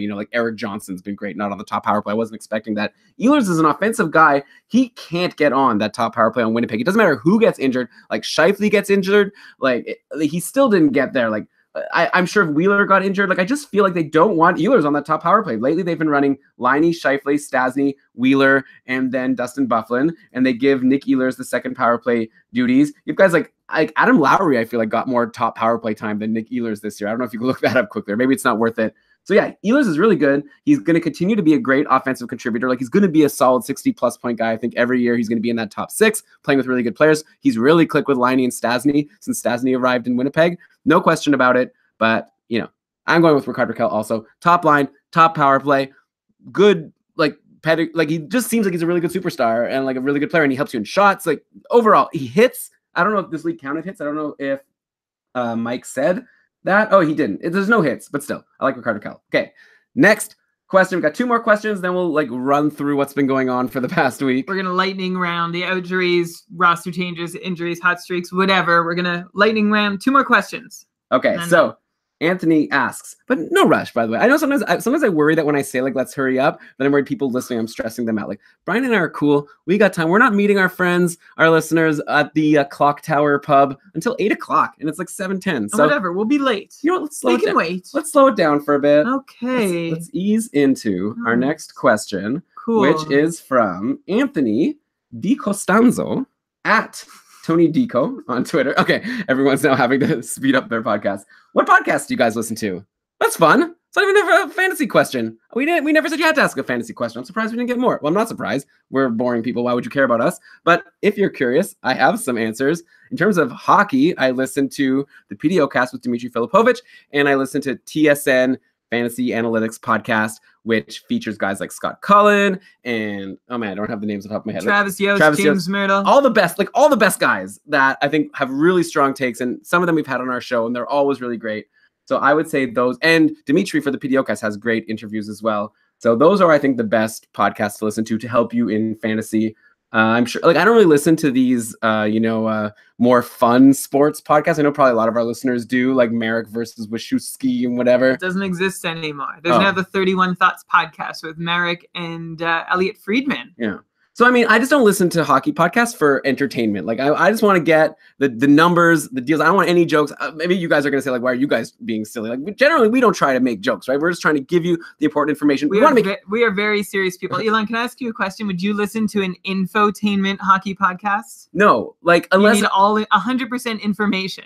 Well, just because, like, I listen to other podcasts. Like, I have entertainment available to me. So I'm, like, Survivor fan. I listen to Rob Has a Podcast. Big shout out to Rob Has a Podcast. In fact, John Reed, who's going to be hosting our Hot Takeoff, he is one of the big contributors to Rob Has a Podcast and helping him set things up. And I don't know why I said that, but just wanted to throw it out there. But I've gotten a lot of inspiration from that, yelling yes at the start of the show. FYI, Rob C. obviously doesn't do that, but he does say yes at the start of Survivor Totals. And at first, I just started wanting to copy him. And then eventually, I just became a lunatic and started yelling at the start of the show. And like, I don't know, I could give you some other podcasts. I listen to a bunch. Like, I'm always listening to podcasts, Radio Lab, Reply All, This American Life, all those like typical really good ones, most of the Gimlet shows. I've been listening to this really funny one called Hollywood Handbook recently. So I definitely, if you like comedy podcasts, listen to that. But that's the thing. Like, I'd rather listen to comedy, Hollywood Handbook and laugh rather than listen to a hockey podcast that sometimes makes me laugh. Like, give me my hockey info and then I'll laugh later. My answer is a lot shorter. I don't listen to, like, this is my confession. I don't listen to a ton of podcasts. When I do, This American Life, Radio Lab, How Sound, which is a podcast about making podcasts. I listened to Startup, but that was like season 1. It's been a while. Sound Opinions. It's a music show. Cool. It's very exciting. Brian's really into music. And I listened to like some hockey ones also, like, but you named a bunch. Yeah. I would say a good question for Brian for a future show, if you're into music, like indie music, what's hot right now? What are the cool beats coming out of like the underground community, whatever? Wow. Like, ask Brian about like, what he's listening to, and he'll send you a bunch of good stuff. Like, it's good advice. Like, all the recommendations he sends me, he knows my taste. And I like the new Decemberist album. Fantastic. Thank you for the recommendation. I really enjoyed it. Ben is saying in the chat room, Elon, can you explain Dom's strategy? At first, I thought he was talking about Dom Lucian, but no, he's talking about Survivor. Can you explain Dom's strategy of pretending to have a fake idol, even though he has a real idol? I cannot. That is very weird. And let's not turn this into a Survivor podcast. I would love to have a Survivor podcast, but unfortunately, I think that the job's done. Like, Rob C's doing such a good job. I will say, though, Ben, let's wait and see how it turns out, right? Like, maybe he'll do something really smart with it, and we'll know the answer. So I wouldn't, scratch your head too much trying to figure out what Dominic is doing. Let's just wait and see how it turns out. Next hockey question. Ryan Bevelander, is that like Nylander? Is it pronounced the same way? Bevelander. He asks at Bevelander. Ryan asks, okay. Oh, another keeper question. Allowed 4 keepers. Kucherov, Gaudreau for sure. 2 more of Stamkos, Jones, and Krug. Easy. Okay. Easy. It's points only. And like I had a question to Elon, is Jones Martin Jones or Seth Jones? And if it's Martin, how are goalie points calculated? It's probably not. If he's saying points only, he's probably referring to forwards and defensemen. Well, no, goalies can like get points for wins. I'm in a points only league where goalies accrue points. Wait, I don't. Okay, we might have to work on our like communication in terms of the language for this. I always thought that points only means for skaters, we only count goals and assists each for a point, as opposed to a points league, which is like means you get like, a certain number of points for goal, certain points for assists, like as opposed to a categories league. I assume when he said points only, he means he's referring to skaters only getting like credit for goals and assists at one each, like 1 point per point. Okay. Anyways, regardless, you're saying either way. It's either way, Stamkos, Krug, bada bing, bada boom, done. Yeah, like Seth Jones is so good. And I do not want to discount the great season that he's had. But Werenski could be back on the top power play next year. He could not be. It's not like a guaranteed thing that Seth Jones could. Like, he's had an insanely good season. Elon, tell us his numbers. How good a season has it been? Brought it. It's fun when Brian and I are beside each other. He sees what's happening. I was bringing it up as we're talking about it. 54 points in 76 games for Seth Jones, including like an amazing game yesterday against Vancouver. He had a goal and 3 assists. So, you know, a fantasy playoff MVP, at least in that game. Actually, was pointless in the 3 games before that. But if you obviously held on to him, and he really made up for it. He made up, like he had no points in 3 games. He still gives you 4 points in 4 games after it's all said and done. So he is so good. And also 244 shots, which is like he's averaging more than 3 shots per game, which for a defenseman is golden. That said, if you had to ask me who between Seth Jones and Torrey Krug is going to score more points next year, I'm going Torrey Krug, and Stamkos is the other. Yeah, I think Stamkos is the easy answer, and I agree. Like, I don't think it's easy between Krug and Jones. Like, you have to pick one. It sucks to have to lose one of them. I think Torrey Krug has less competition. I know Charlie McAvoy's there, but I think Torrey Krug is the for sure top power play guy. I love the players on the Boston top power play. How can you not? So yeah, I'll go Krug as well, but it sucks. Try to, I don't know, get something good for Jones or figure something out. Like, that's too bad that you have to lose one of them with those guys. I wonder if a good draw, no, but you can't like obviously keep Kucherov and Gaudreau. So yeah, too bad. And that's the tough thing with keeper leagues. You got to make some tough cut decisions. Maybe try to draft Seth Jones next year. Okay, so Brian, we'll definitely cover him in the summer. He's going to be a guy that everybody wants to know how to approach drafting Jones or Werenski going into next season. That'll be a fun one. Yeah, by the way, speaking of Seth Jones, I feel like his value is probably connected a lot to Artemi Panarin, and I wanted to bring him up later for the hot streaks. I might as well just mention him now since we're talking about Columbus. Panarin's up to now 77 points in 79 games, basically a point per game player. He's been really hot over the stretch run, like for your fantasy class, 4 assists yesterday versus Vancouver. Vancouver won this game, but it was like all the Columbus players making a splash. I think there were only 2 Vancouver players who had multi-point games in their 5 goals. I think Bo Horvat and UC Jokinen had a couple. Jokinen on a bit of a roll. Yeah, but anyways, it's these Columbus guys in fantasy that are really helping out. Like all the guys that we'd expect, like Cam Atkinson, Dubois, who like kind of annoys me because 2 episodes ago, or I guess now 3 episodes ago now, 2 weeks ago, I said, grab Dubois. He's on a cold streak, but he's on the top line, top power play with Panarin. He's gonna be due boy or something. We made some pun. Anyway, did we already summarize this last week? Yeah. Then last week I said, okay, forget about yeah, exactly. Then last week I said, okay, I guess now forget about him. He's been bumped for Nick Foligno. So maybe now if you added Dubois, it might be reasonable to drop him. Probably people, hopefully not, but some people probably listen to us. Not our fault, but Nick Foligno got injured and then Dubois got back to his spot and he's been red hot lately. So you know, what can you do? He's like 6 points in 3 games, I think, for Pierre-Luc Dubois. But anyways, Artemi Panarin's clearly the straw that stirs the drink. Every question about whether or not he needs Patrick Kane to produce has been thoroughly answered this year. Like answered. Yeah, so good. And that helps Seth Jones. Like we say, yeah, you're proud of yourself for that? No. Okay. Yeah, like I feel like, you know, the Boston top power play has a lot more like big name firepower. Like Brad Marchand, we'll talk about it in a second. I didn't even realize how good of a season Brad Marchand is having. In fact, let me mention it now, since we're just going on tangents anyways. You know how we were talking about the most points per game for a defenseman? Why don't we switch over and talk about who has the most points per game for a forward this year? It's not Connor McDavid. It's Brad Marchand. Can you believe that? It's actually Brad Marchand. Yes, it's Brad Marchand. 84 points in 63 games. He would be the league leader in points right now. He'd be the Art Ross winner if he played as many games as Connor McDavid. McDavid's played 79 games, has 103 points. Good for third for points per game. There's even another guy in between them, Nathan McKinnon. We've talked about a lot on the show. I feel like we haven't talked enough about Brad Marchand, and he's such a little if I may say, shit. He just cross-checked someone yesterday when he was on the ground. It was like, it's such a stupid play. I feel like he should probably even get suspended for that. Like, that's the problem with Brad Marchand. It's like, if you remember last year at the end of the regular season, he got suspended, and I think that made him miss 2 games of the series against Ottawa in the first round. And I think that was a big reason why the Sens were able to come out of that series okay.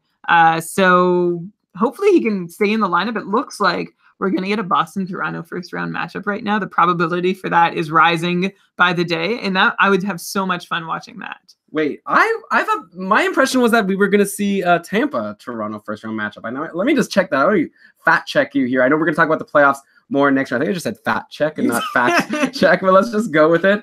Boston is ahead of Tampa by a couple points. I don't know why you say that, Brian. I think it's more likely that Tampa is going to play Toronto. Okay, if you give me a couple more seconds, I'm gonna give you the source. Is it like because of the based on who they're playing for the rest of the year, and Boston has a tougher schedule, so they're more likely to lose games? It's taking into account expected There's results. No point. Let's just wait a week and see what happens. Who cares? Let's not predict who Toronto's going to play in the playoffs. Either way, it's going to be a fun series. First round matchups from HockeyViz, which is a fantastic site that we support.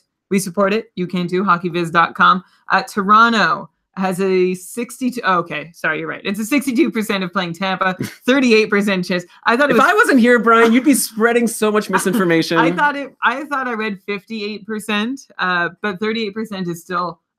Honestly, Toronto and anyone is going to be a very fun series. Yeah, I'm glad I live in Toronto, and I don't care if people accuse me of jumping on the bandwagon. I'm on it. It's going to be so fun. Like, if you live in Toronto, let's meet up. Let's go to a bar, watch a Leafs playoff game. Woo! I bought a t-shirt. I'm ready. Let's have a spin-off podcast about which team it would be the most fun to cheer for. You know what? I'm getting fact-checked myself here in the chat room. Anthony's saying that McKinnon is at 1.33 points per game and Marchand's at 1.31. My source was quanthockey.com. Not a great source. Maybe it's not up to date. I don't know. Sorry. So whatever. Marchand's having an amazing season.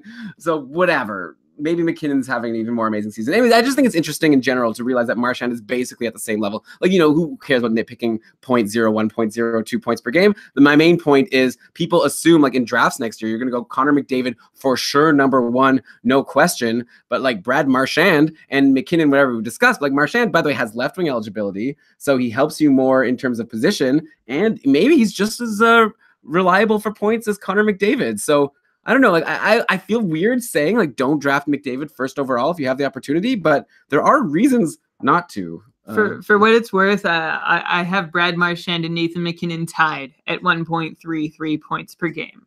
Okay, let's just move. According to Hockey Reference. And it's going to change in the day, like after each of them plays again. Oh, that actually does not account for Marchand's game today, so maybe that's what's happening. I don't think he got a point today. Okay, well, there you go. All right. Let's go to, so we're getting to some injuries now. I'll just run through a bunch of them. Brian, you can say what you want. So I mentioned Foligno out 2 to 4 weeks, and that is big for Pierre-Luc Dubois, I think is the big benefactor here. Beneficiary, I should say. Nice. We've been corrected on that, yes. There was a really funny quote of beneficiary on Survivor last week by Chris. Remember that? Where it was like, everyone thinks male models are dumb. That was ridiculous. And I'm the beneficiary of, he said it in a funny way. Okay. Jake Muzzin is week to week. Oh, wait, I was going to say just Foligno. So terrible. Just as he was making something of his year, boom, he's out. He's going to end the season with 33 points in 72 games. Foligno put up 16% of his full year production in the last 6 games he played. Wow. Unfortunate. So is he a sleeper for next year, would you say? If you're in a hits league, would you take a chance on him? I mean, I take a chance at the appropriate moment. Like at the end of the draft. If you're counting on anything better than a half point per game, check yourself. Okay. Muzzin, week to week, Dion Phaneuf has been on the top power play. There were a couple of games where Muzzin was on that top power play. It looks like Phaneuf is there now. 3 assists, all power play assists in his last 3 games. So for next week, I guess for the people who are in these clown leagues that are still playing next week, I don't know. Let me know if I'm insulting you too much by saying that's a fun saying, right? It's not insult. It's not like saying Matt Reed's terrible, like you like to tweet. But next week, LA plays Monday, Thursday, Saturday. So not the best schedule. Did you explain? Have we elaborated on why it's a clown league? I said that before because all these players are resting. It's not fair. Okay. I'm going to bring up another LA King who you might be interested in addition to Dion Phaneuf. Tobias Reeder now has 4 points in his last 5 games. Still be cautious because Reeder had done very little as a King. He had just 1 point in his first 12 games for the Black and Silver. Is that the nickname for the Kings? But now Reeder is playing with Jeff Carter and Tyler Toffoli. That helps. In a deeper league, he's worth a shot. Maybe. Yeah. And Jeff Carter, let's just mention, is so good. Jeff Carter was injured for most of the year. He had a hat trick just a couple games ago versus Arizona. Before you go to quick check quickly, of course it was Kemper in nets. No one gets hat tricks against Arizona when our Antti Ranta's in net because he's the best. We'll talk about him in a sec. Jeff Carter is up to now 20 points in 24 games, which is a 68-point pace, which is even better than what we would have projected for him going into the year. He's been such a solid 60-point, maybe 65-point guy year in, year out. Next year, he might be a decent sleeper if people are sort of downgrading him because of his injury this year. He's showing himself to be just as capable as he's ever been now that he's back. Okay, so those are the first couple injuries. Shattenkirk, I guess we already mentioned, out for the season. Brian, we kind of blew it last week. I feel like we mentioned Neil Pionk a million times, and then he got no points in 4 games after we hyped him up last week. He got a lot of hits and blocks yesterday, which isn't what he's usually good for, so at least if you had him, you got that. He was on the top power play. It wasn't as if Neil Pionk lost his position. I guess just also, Kreider and Zibanejad just kind of stopped producing on that top power play, and that affected Pionk. So sorry to everyone who, if your whole season depended on whether or not you had Neil Pionk or someone else, then probably, I don't know. Now I'm just making excuses. I apologize. I should have said that. So rude. You've been making, anyway, Elon likes everyone. He doesn't actually think, no, I was going to add Brady Shea is leading the way on the Rangers blue line. 3 points in his last 5 games, but he's on the second unit, or that unit has, and I'm talking about power play unit. That unit does have Matt Zuccarello, so it's not a total lost cause for for Brady Shea playing on the second unit.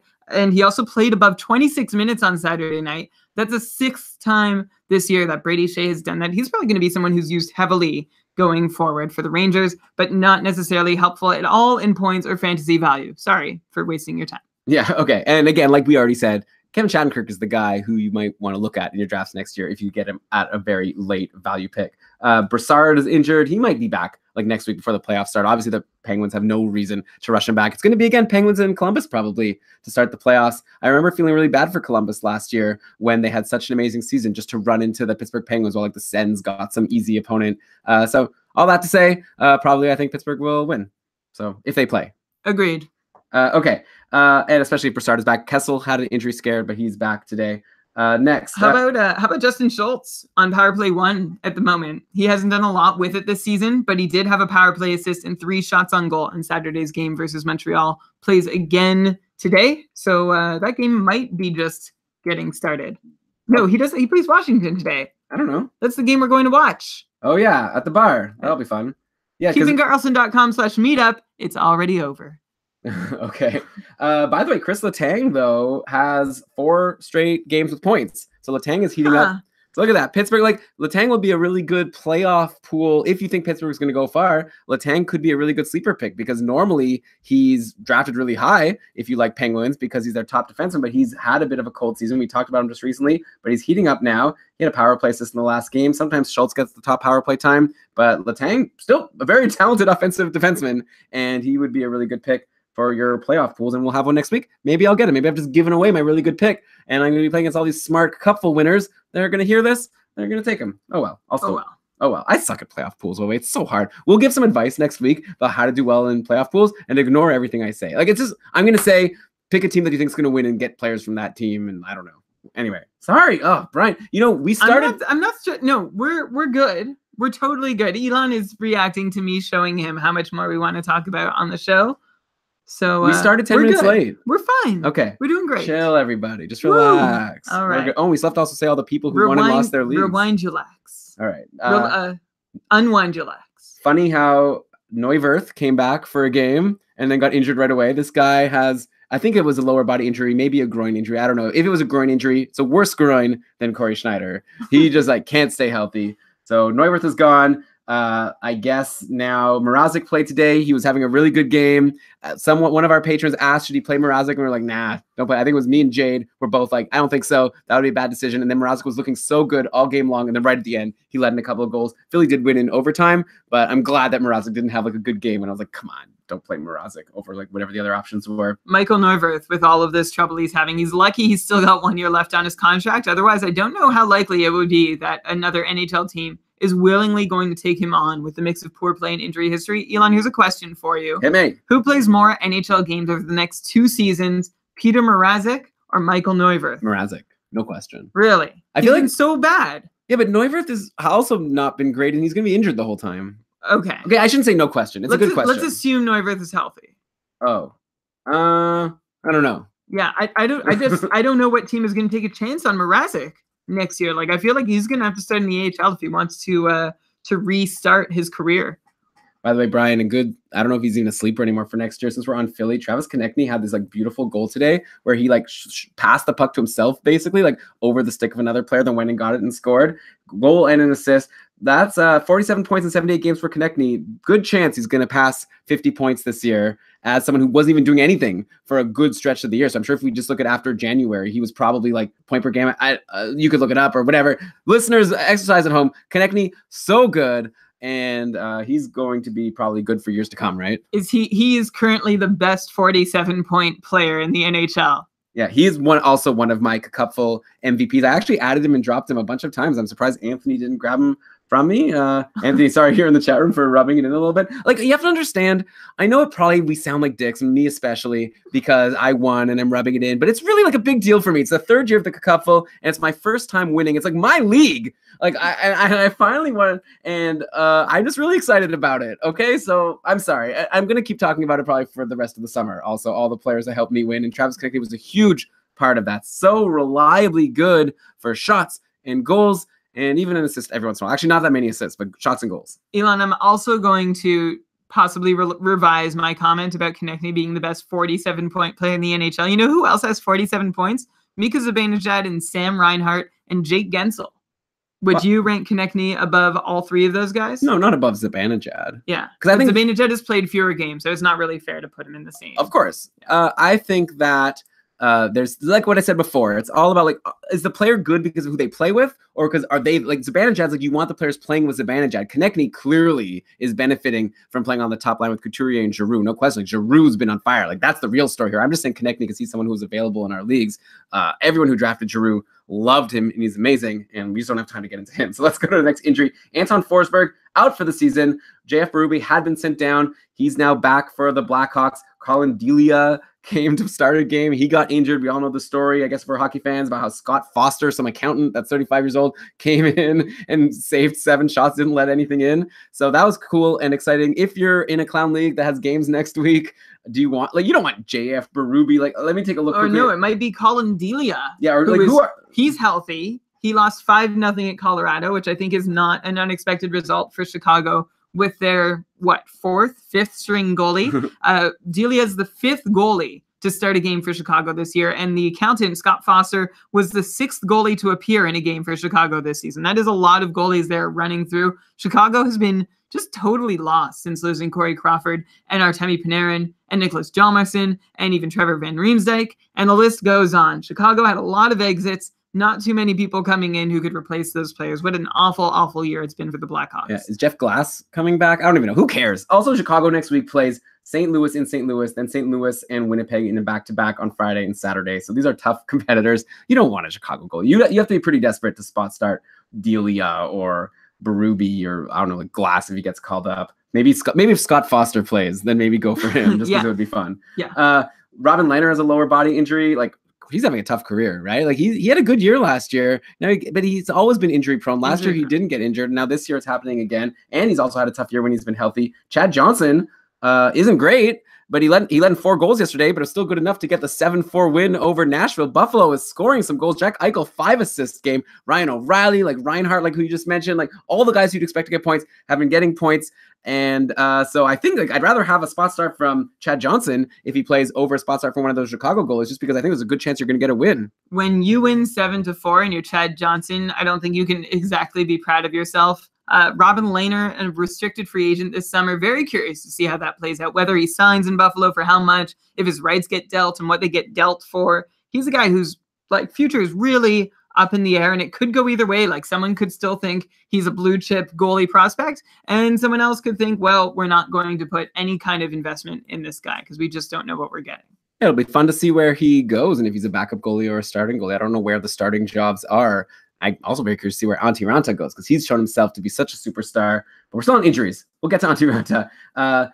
Josh Bailey is injured. He's an upper body injury. I don't think we know how serious yet. Just wanted to throw it out there. Tanner Fritz has been on line 1, or at least in the last game, with Tavares and Lee. And then it was Jordan Eberle on the top power play with Tavares, Lee, and of course, Matt Barzal, and I guess Nick Leddy, probably. Whatever. If you're jumping for Bailey's replacement, just consider, well, first off, awful timing for an injury to Bailey, but maybe it was a silver lining for owners of Bailey who had been holding on all this time, because he's been awful for like 6 weeks now, which is why I said maybe be concerned about just straight up replacing him with the guy who's taking his spot in the lineup. Bailey has just 4 goals and 5 assists for 9 points in his last 21 games. Thankfully, he has 56 shots, so he's provided some value, but like he probably provided a sizable chunk of offense for owners that then couldn't find a reasonable replacement once he went cold, which is very unfortunate for them.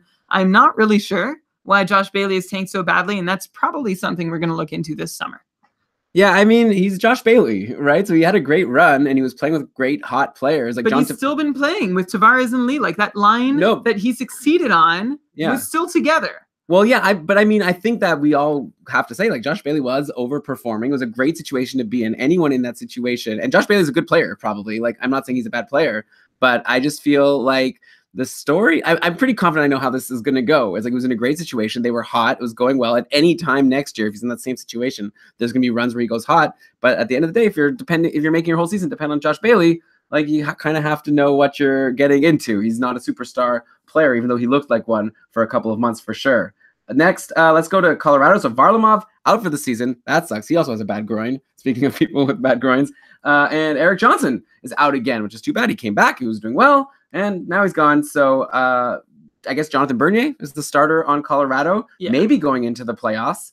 We don't know if they're going to make it yet. As far as our Clown League listeners, Colorado's got LA and LA on Monday, and then a game in San Jose on Thursday, and then St. Louis on Saturday. So 3 tough opponents for the Colorado Avalanche, and you'd have Jonathan Bernier, who you can grab, who's playing on a team that now just lost one of their top defensemen in Eric Johnson. So hard to really recommend jumping on Jonathan Bernier, but he's probably still a better spot start than any of these Chicago guys. We have a hot off the press update on Varlamov also. He is out indefinitely with a left knee injury, so he's going to miss the rest of the regular season. I said that. Oh, and then he's going to be reevaluated from there. So like we just don't know what's going to happen. So the Avs are going to have to ride Bernier. You can too as a fantasy owner, but nobody really wants to do that. He did have an amazing run earlier this season, but he is far from a sure thing anytime he plays. Yeah, and I think it's more like next week is tough for Bernier, but if he can do well, and if Colorado could get into the playoffs, and if you like, McKinnon and company to score some goals and maybe pull an upset, then you could have a good goalie sleeper. Like, he's probably going to be the last goalie drafted in any playoff pool if Colorado even makes it. We have a question in the chat room. Who will make it to the playoffs, Colorado, Anaheim, or LA? Brian, you want to bring up those numbers again from Hockey Viz of what the probabilities are? We're going to get back to you, Anthony. Anyways, yeah, I don't know. So that's what's happening in Colorado. I don't know if there's any defenseman worth picking up because of Eric Johnson being injured. Okay, Riley Nash is out for Boston. David Backes is back. Donato stayed on the top power play, and Ryan Donato had a goal and an assist yesterday. How did he do today? Let me see. I don't know. Okay, so like I said, Philly beat Boston 4-3. Ryan Donato, who we talked about last week, no points. So I don't know. Whatever. That's the update on Boston. I don't really have any questions or things to say about that. I had been really excited about Ryan Donato's shot on goal potential, but he's been held to 2 or fewer in 6 of his last 7 games. Remember that Boston, Florida have that makeup game on April 8th after the season ends for everybody else? That's a great time to add Ryan Donato. Maybe he can get you an extra point or 2 that'll put you over the top. Heck, I would even drop at that point Connor McDavid to add Ryan Donato. Why? It's because he has some more games? Yeah, exactly. Okay. Also, to answer the question about playoff odds, HockeyViz has LA at 90%, then Anaheim, St. Louis, and Colorado pretty far back of the rest of the pack. Yeah, and it doesn't help that Eric Johnson and Varlamov are injured. So I wouldn't be going to SeatGeek for your Colorado Avalanche playoff tickets just yet. Maybe look into if there's any good plays in the area or something like that. Maybe baseball. Oh yeah, Colorado Rockies baseball game. There you go. Good? Well, I mean, the season's just starting. So go see an early season game. There's always hope at the start of the year. Get yourself a joint. Go to the game. Isn't that the thing with Colorado? You can smoke. Do you know who my favorite Colorado Rocky of all time is? Galarraga. I don't think he played for Colorado, did he? Okay. Are you thinking of? Oh shoot! Now I'm not going to remember his name. Walker, not Scott Walker. That's a hockey player. Okay. Andres Galarraga, not Joshua Galarraga. I just searched for Galarraga. That's what's coming up. Walker's former Montreal. We're both Larry Walker. Former Montreal Expo. Larry Walker, probably the best Colorado Rocky ever. People really should not be like, we shouldn't be giving takes on baseball because My I don't baseball know takes anything. only involve former Expos. You're dumb though. I know more about baseball than you. Andres Colorado Rockies, 93 to 97. You didn't know his name was Andres. Okay, but I guessed. You said who's your favorite Colorado player, You were and clicking some link to Joshua Galarraga's I was not. Facebook profile. That is not true. You You did not. You're lying to the listeners. I said Galarraga. You said he wasn't even on Colorado. So I searched for Galarraga. It's not my fault that Google put Joshua Galarraga as the first response. I didn't click it. I just wanted to see what teams Andres Galarraga played on. I didn't remember his first name was Andres. It doesn't matter. Big fan of Andre Are we drinking? When are we going to drink? Soon. We have so much to talk about. Soon enough. We have what's up with Ryan Suter, Elon? He's lower body injury. We'll know more Monday. Spurgeon already out on Minnesota. Yeah, this is crushing for the Wild's playoff hopes. There's no internal replacement for what Suter does. So this is playoff pool advice too, because the Wild are kind of screwed. I was gonna say effed, but that sounded too vulgar. Don't draft Devin Dubnyk. Pray Jared Spurgeon comes back, but even then, that might not be enough for the Wild, especially considering the fact that they are going to have to shut down either Winnipeg or Vegas's offense in round one, which is going to be a tall order for Matt Dumba, Ryan Murphy, and like Jonas Brodin, and I don't know, a couple no names for sure. Matthew just put a hot take in the chat room that Brian and I are going to be late for our meetup. Probably, but that's good because Matthew is going and he's going to tell the rest. Tell the rest. Tell us. Tell them. We'll take an Uber. We'll get there fast. We won't even do Uber Pool. We'll do the full-priced Uber. I don't like it. We don't endorse it. Or Lyft. We might take a Lyft. We might take an Uber. They all have their problems. We might take a black cab or whatever, yellow cab. My wife might drive us. We might even get a ride from Juber. Not because it's Jewish. Her name starts with J. I just wanted to make a joke. Okay. Wow. Sometimes you go for it and it doesn't work went for out. it. I appreciate it. Ryan Murphy was on the top power play. It was like a Larry Walker magnitude cut you took at that joke.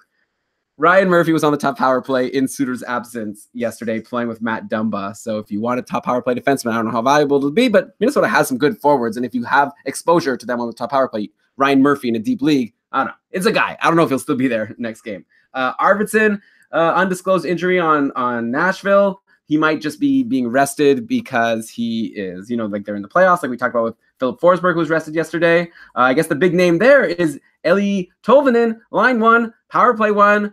I'd imagine at least he's a power play pool sleeper, what am I saying? Playoff pool sleeper, because a lot of people think Nashville is going to go far, and Tolvanen is back just in time. Brian, I don't know too much about her. Maybe you've looked up some stuff. I did ask Cam Robinson, of course, our prospect experts. Why don't I just say what Cam said about Tolvanen? Sure, but before you do, I have the pronunciation that I'm going to play off my computer. Are you ready? Yeah. Oh, come Eli on. Tolvanen. All right, so let's talk about Tolvanen. Cam said it'll be tough to lean on Tolvanen too soon, but I'm very keen on him moving forward. I suspect he'd see time on the left side with Turris, and if Nashville power play continues to struggle, it would make a lot of sense to get him on the first unit once he adapts a bit. If he gets extended time on the top line in lieu of Forsberg, obviously that's massive. And if Philip Forsberg was scheduled to play on the third line, I guess he ended up getting rested. But Forsberg's been on the third line previously in the season, Brian. I don't know if you recall. Remember Forsberg was moving a bit around the roster? I do recall. So Tolvanen could get there onto the top line. It's possible. And like Cam says, that would be massive. Then you wrote tough to see, or we got to see if Forsberg is healthy, though, and then unless they try to spread the talents around a bit. And then the big person who gets hurt from Tolvanen coming in is Fiala, who might get bumped out of the top six either way. Yeah, I don't have a take. Tolvanen, he played 14 minutes in his debut. Like you said, had that great deployment. Could be a great add the rest of the way. A really great sleeper playoff pool pick. Like, so in a lot of playoff pools, like that's like the biggest way to play against inexperienced people. Everyone thinks they have a chance in a playoff pool. Great sleeper candidate, even better, a better sleeper than Alex Kavanagh was back in the year 2000. No, maybe at the same time, don't get too excited. I'm looking now at the. You missed that. Totally. He was Sorry. never. No, that's okay. Okay. Okay. No more jokes because we're running out of time. Okay. We're both researching stuff. I'm looking at the real-time line combinations for the Nashville game today versus Tampa. It's 2-1 for Nashville. Tolvanen's been playing on a line with Nick Bonino and Colton Sissons. So if that keeps up, then obviously I wouldn't expect too many points to come from him. He doesn't have any points yet. Philip Forsberg, by the way, what I was going to say about Forsberg is don't worry about him getting bumped anywhere. He's amazing. Goal and assist today. from, I'm sure the top line. I closed the tab. Forsberg with Johansson and Craig Smith. Oh, Craig Smith on the top line with Arvidsson out, which is how we started this conversation. Is that it for injuries? I think so. So let's go to a couple outros I just wanted to mention quickly. Jonas Donskoy is back. He returned yesterday versus Vegas. Top line, only the second power play. I wonder if he's getting eased in because he was on the top power play before he got injured. Donskoy assisted on the Pavelski goal. If he's playing with Pavelski and Evander Kane, we saw how well he was doing before he got injured. You could go back and check his stats. He was on a good run. So if it's not too late, or maybe for a playoff pool also, actually, good sleeper pick. If you like the San Jose Sharks, who have been really good lately. Like, Sharks are on a roll, and Jonas Donskoy is a big part of that. They're, I'm sure, very happy to have him back. And if he's going to be on the top line, he's going to get you some points hopefully next week and also into the playoffs. Evander Kane, by the way, crushing it in San Jose, averaging just less than 5 shots per game in just 16 games. He has 77 shots as a San Jose Shark. That's like more than Henrik Sedin has in 80 games this season. 9 goals, 5 assists for 14 points in 16 games as a Shark. Seems like a great fit for him. And, you know, if Joe Thornton, I know he's not going to be back in the regular season, but if he can make it back for the playoffs, wouldn't that be a nice boost for the Sharks? Oh, man. The Sharks could be dangerous. Maybe one of the biggest threats to Nashville, though Winnipeg is also looking. There's a lot of teams. If I say teams, then I leave a team out, and then the fans might say, like, I mean, like Vegas. What about Vegas? What about Vegas? I don't know. I'm not so into Vegas. You hate Vegas. No, we'll see. I don't know. We don't hate Vegas. We'll see. Okay, so outjuries. Thomas Greiss is back. Lost to the Devils 4-3 yesterday. Again, like, you know, all these goalies you mentioned before, I guess you could do worse than Thomas Greiss, but you could also hopefully do better. Like, he's not that good. I don't know. You can't do much worse than Thomas Greiss. The Islanders, believe it or not, Elon, here's a hot fact. Hot the take? Islanders, What's a hot fact? No, it's a hot, well, because it's not a take. You can't argue it. Okay. It's a fact. The Islanders are dead last in the NHL since January 1st. So that's like the whole second half of the season. Since January 1st, they are 12-28. They've gotten 6 loser points over that time. So just 12 wins in their last 40, which is 2 points less than the Rangers, Blackhawks, Canucks, and Canadiens, and even further behind some of the other terrible teams you can think of since January 1st. And that's after such a promising start to the year. Thomas Greiss is not likely to be their savior. It's been another disaster for the Isles. They found a new way to have a disastrous season, which of course adds fuel to the fire of John Tavares' future potential departure. Yeah, I was about to say I've got a solid 2 out of 10 hot take for you, which is I don't think Tavares is going to be back on the Islanders next year. I think it's accurate. It gets points for accuracy, but I think it gets low points for being hot because I think a lot of people are thinking that at this point. People were thinking this, like 2 years ago. So the time has come. I think it's worth 2. It's not a 1. I think it's a 2. Not a 1. I'll give it a 2. Okay, Carter Hutton is back for St. Louis. He relieved Jake Allen on the second half of a back-to-back versus Arizona yesterday, so maybe St. Louis was dumb to play Jake Allen for that second game when they had Hutton back. Either way, didn't matter. Arizona is apparently a juggernaut. They're so good. They destroyed St. Louis 6-0. Both goalies took like a lot of goals against. Forget about even St. Louis. I don't know, like Jake Allen seems like the starting goalie going to the playoffs, but I wanted to just mention really quickly Arizona. Like, so shout out for Ranta, who continues to just be amazing. He's been like above, what is it, like 950 over the past couple of months in his save percentage. So fantastic. Like Derek Stepan, Panic, and Clayton Keller as that top line on fire. We mentioned Panic last week. Total like sleeper for you, like potentially a fantasy hockey playoff MVP for you this year if you added him on Brian's recommendation. And he was a big part of your couple win, right? He sure was. First, I want to go back to St. Louis and what just happened with that game where they gave up 6 goals to Arizona. By the way, they did not both give up a lot of goals, the St. Louis goalies. Allen only gave up 2 goals, and it's weird that St. Louis played Allen on a back-to-back on the second half. He started the first half also, then yanked him so quickly. They like changed their minds all of a sudden that they were okay playing him twice in a row. He had stopped 12 of 14 shots. It's not like he gave up 2 goals on the first 5 or 6 shots. So, did you watch the game? The second goal Did you watch the game, Brian? I saw the highlights. The second goal was not pretty. But Allen had been 8-1 in his last 9 games. Allen had won 6 straight games with goals against average under 2 in that span. And like, I get it. Like, you've got to rest Allen. That's what Mike Yao said it was about, which you'd think he'd have done then. Like, he would have started Hutton if that really was his objective. I found it questionable that Allen started in the first place.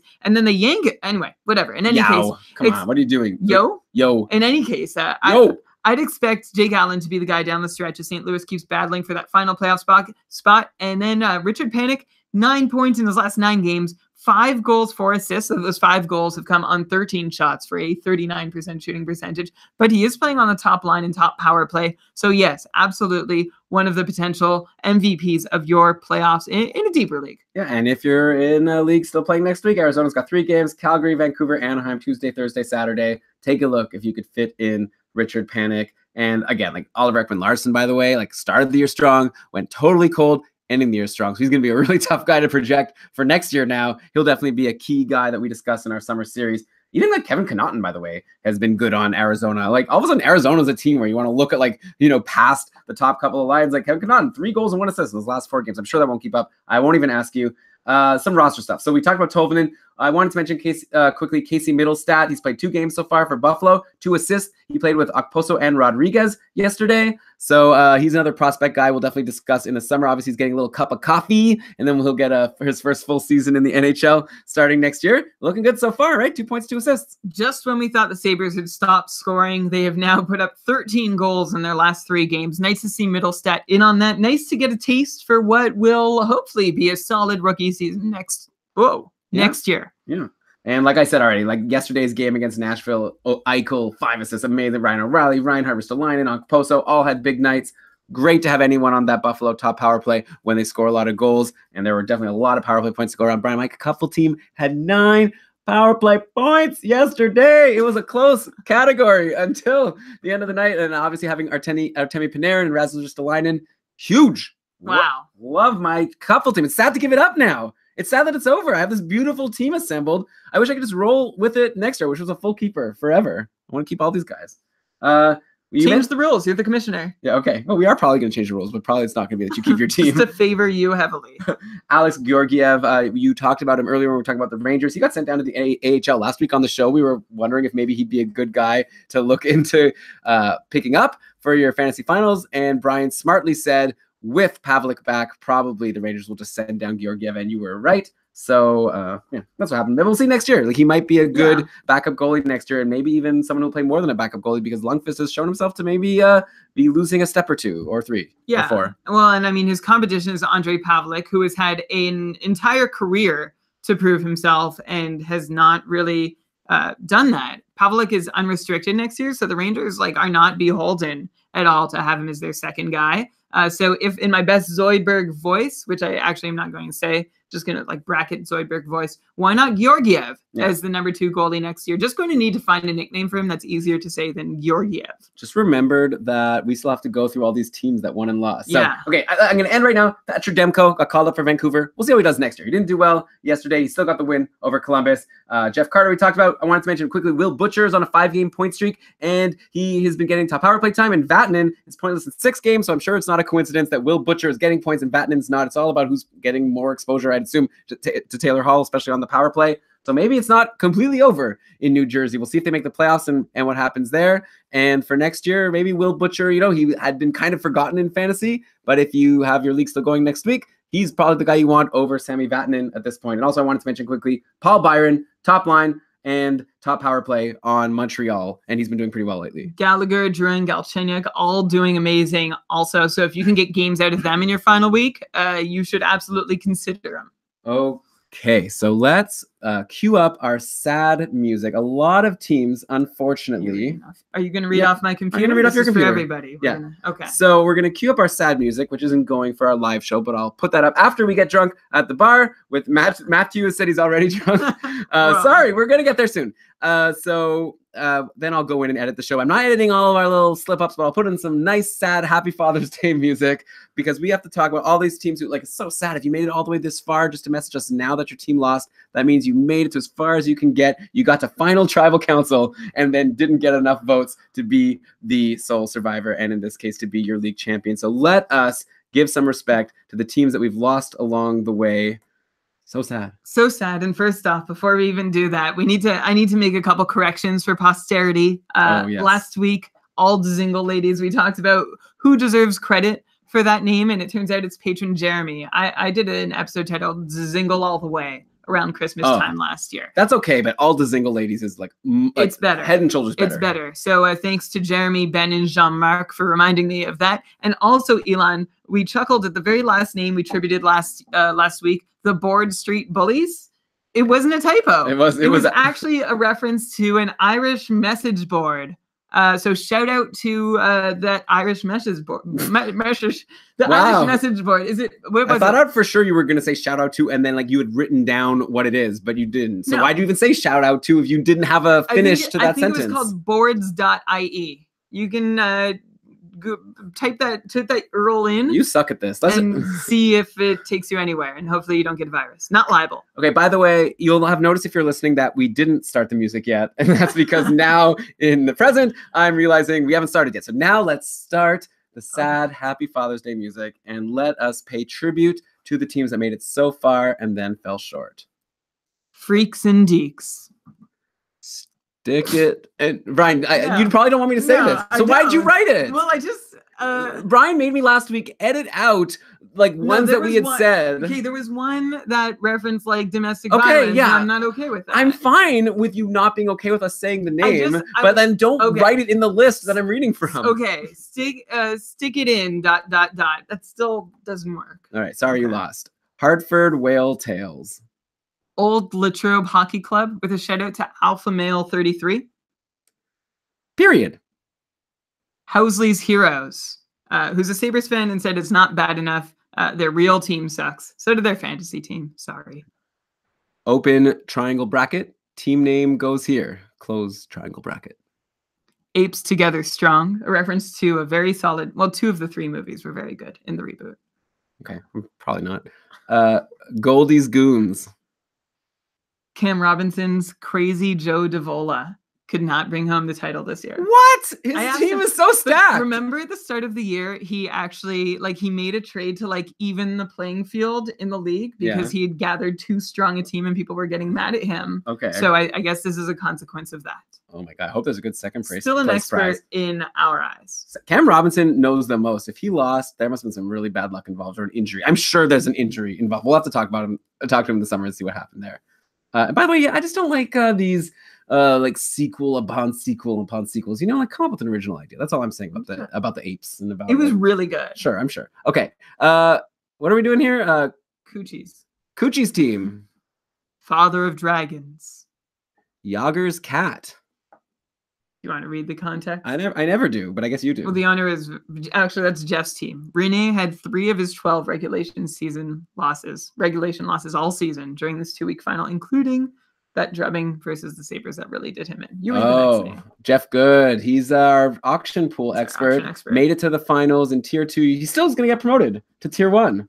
Wow. So I'm going to be seeing you, Jeff, there. That'll be fun. He's very good at fantasy, and I'm scared to auction against him. Okay. But he lost. He lost because Rene. But that's the thing with goalies, right? Jonathan Quick just held me, got me that win. It was great. It helped, obviously, to have Jonathan Quick have one of the games this week against Calgary, who had nobody on the team. What a joke. Mike Smith, least valuable player of your fantasy playoffs. He's been garbage. Not mine. Well, you had Mike Smith. You lost both of your goalie categories. You won because of forwards. Okay. Bangers Embrace. The Charlotte Cups. Buy Sam a drink and Lava 1-2. Bose Brigade.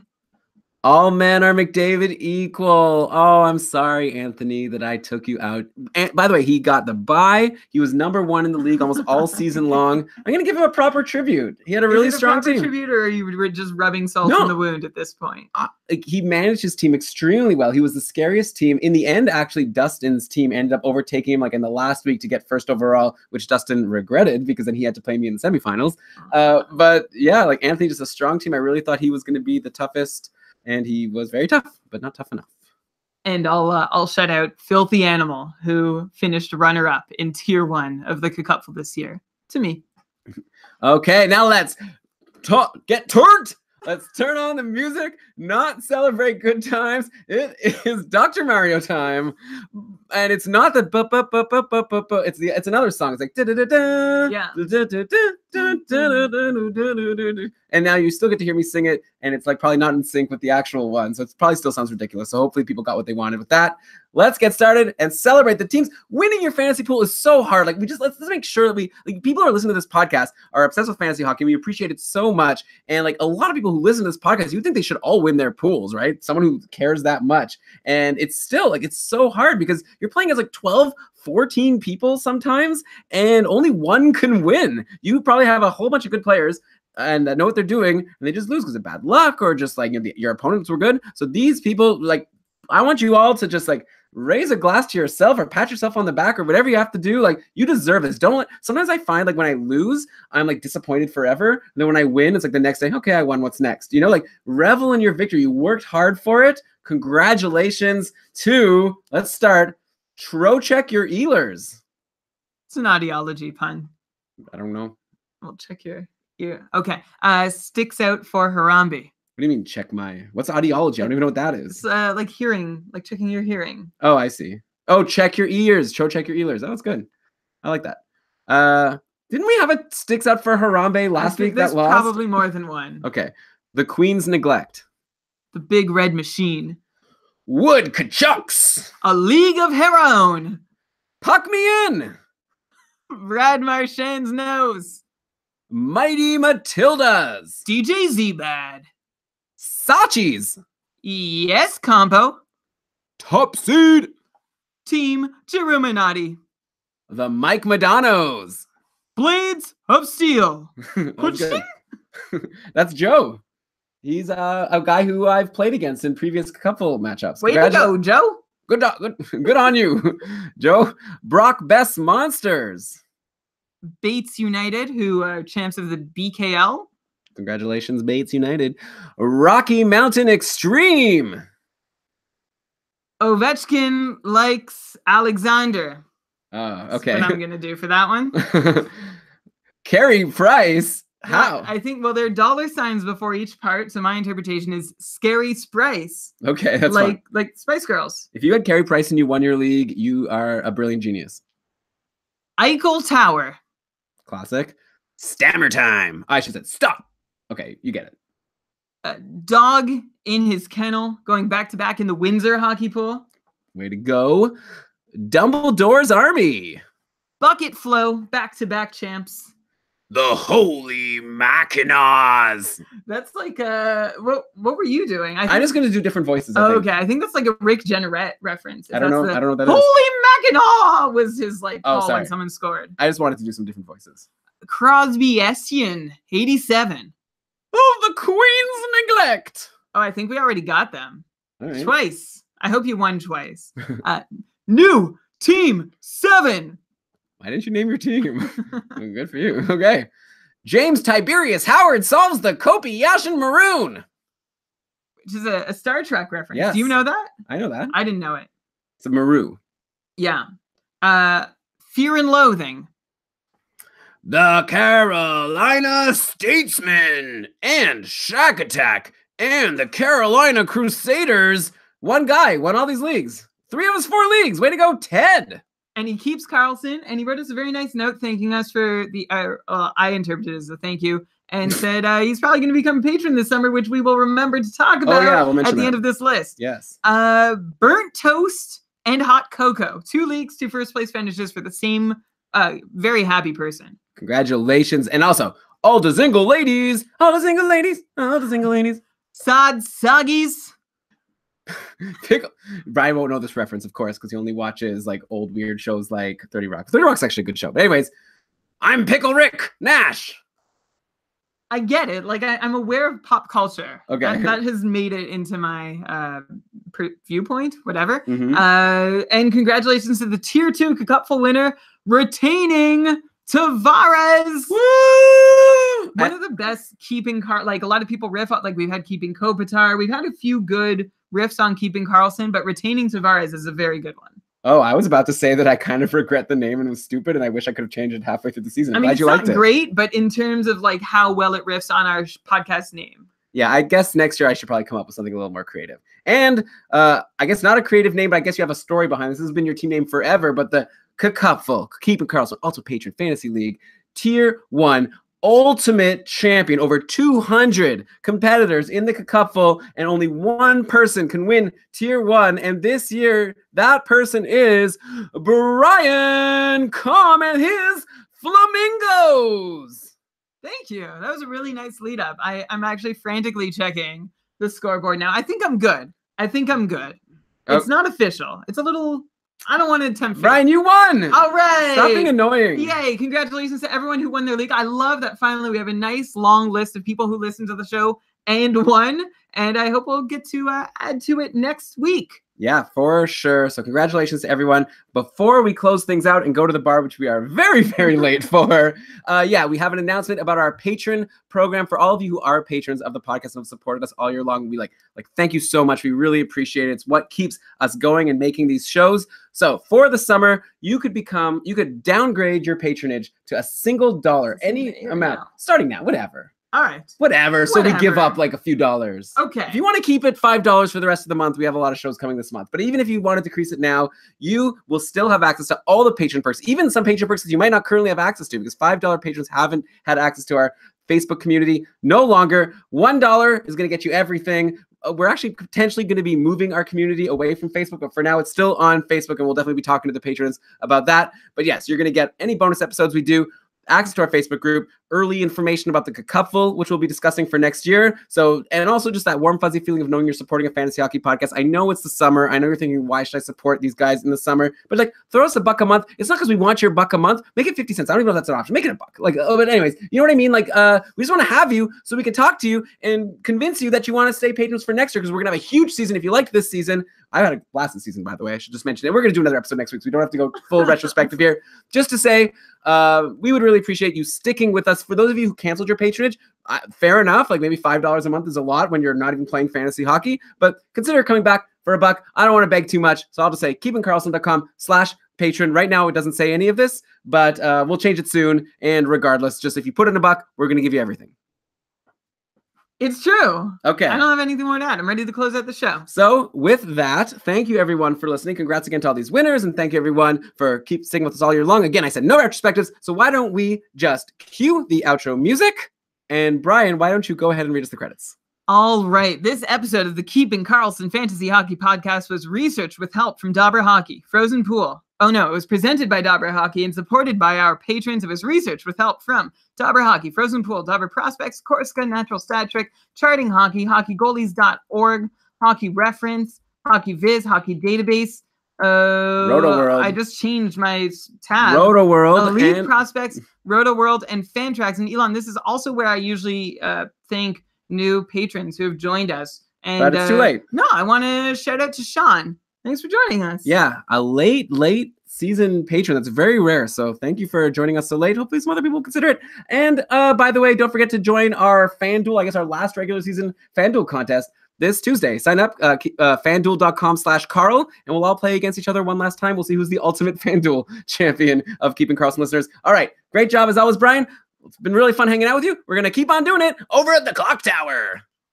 Until then, keep on keeping Karlsson. That was my crazy taxi voice. Oh, that was a good crazy taxi. Well, that sounds good. Crazy taxi. Okay, bye, everybody. Bye. Cool. Bye, everyone also in the chat room. Thank you so much. Sorry I couldn't chat as much. It's kind of hard because we didn't have the two computers. I couldn't just sort of mute myself and chat while Brian is. Anyway, this was great. Have fun for the rest of your lives. And we'll talk to you later. I'm just saying, like, have a good rest of your life. Or until we see you next. And beyond. I want them to not only have a good until I see you next, I want you to have a good rest of your life. But I guess let's focus right now on until we see you next, which will be next week. Okay. Bye. Bye.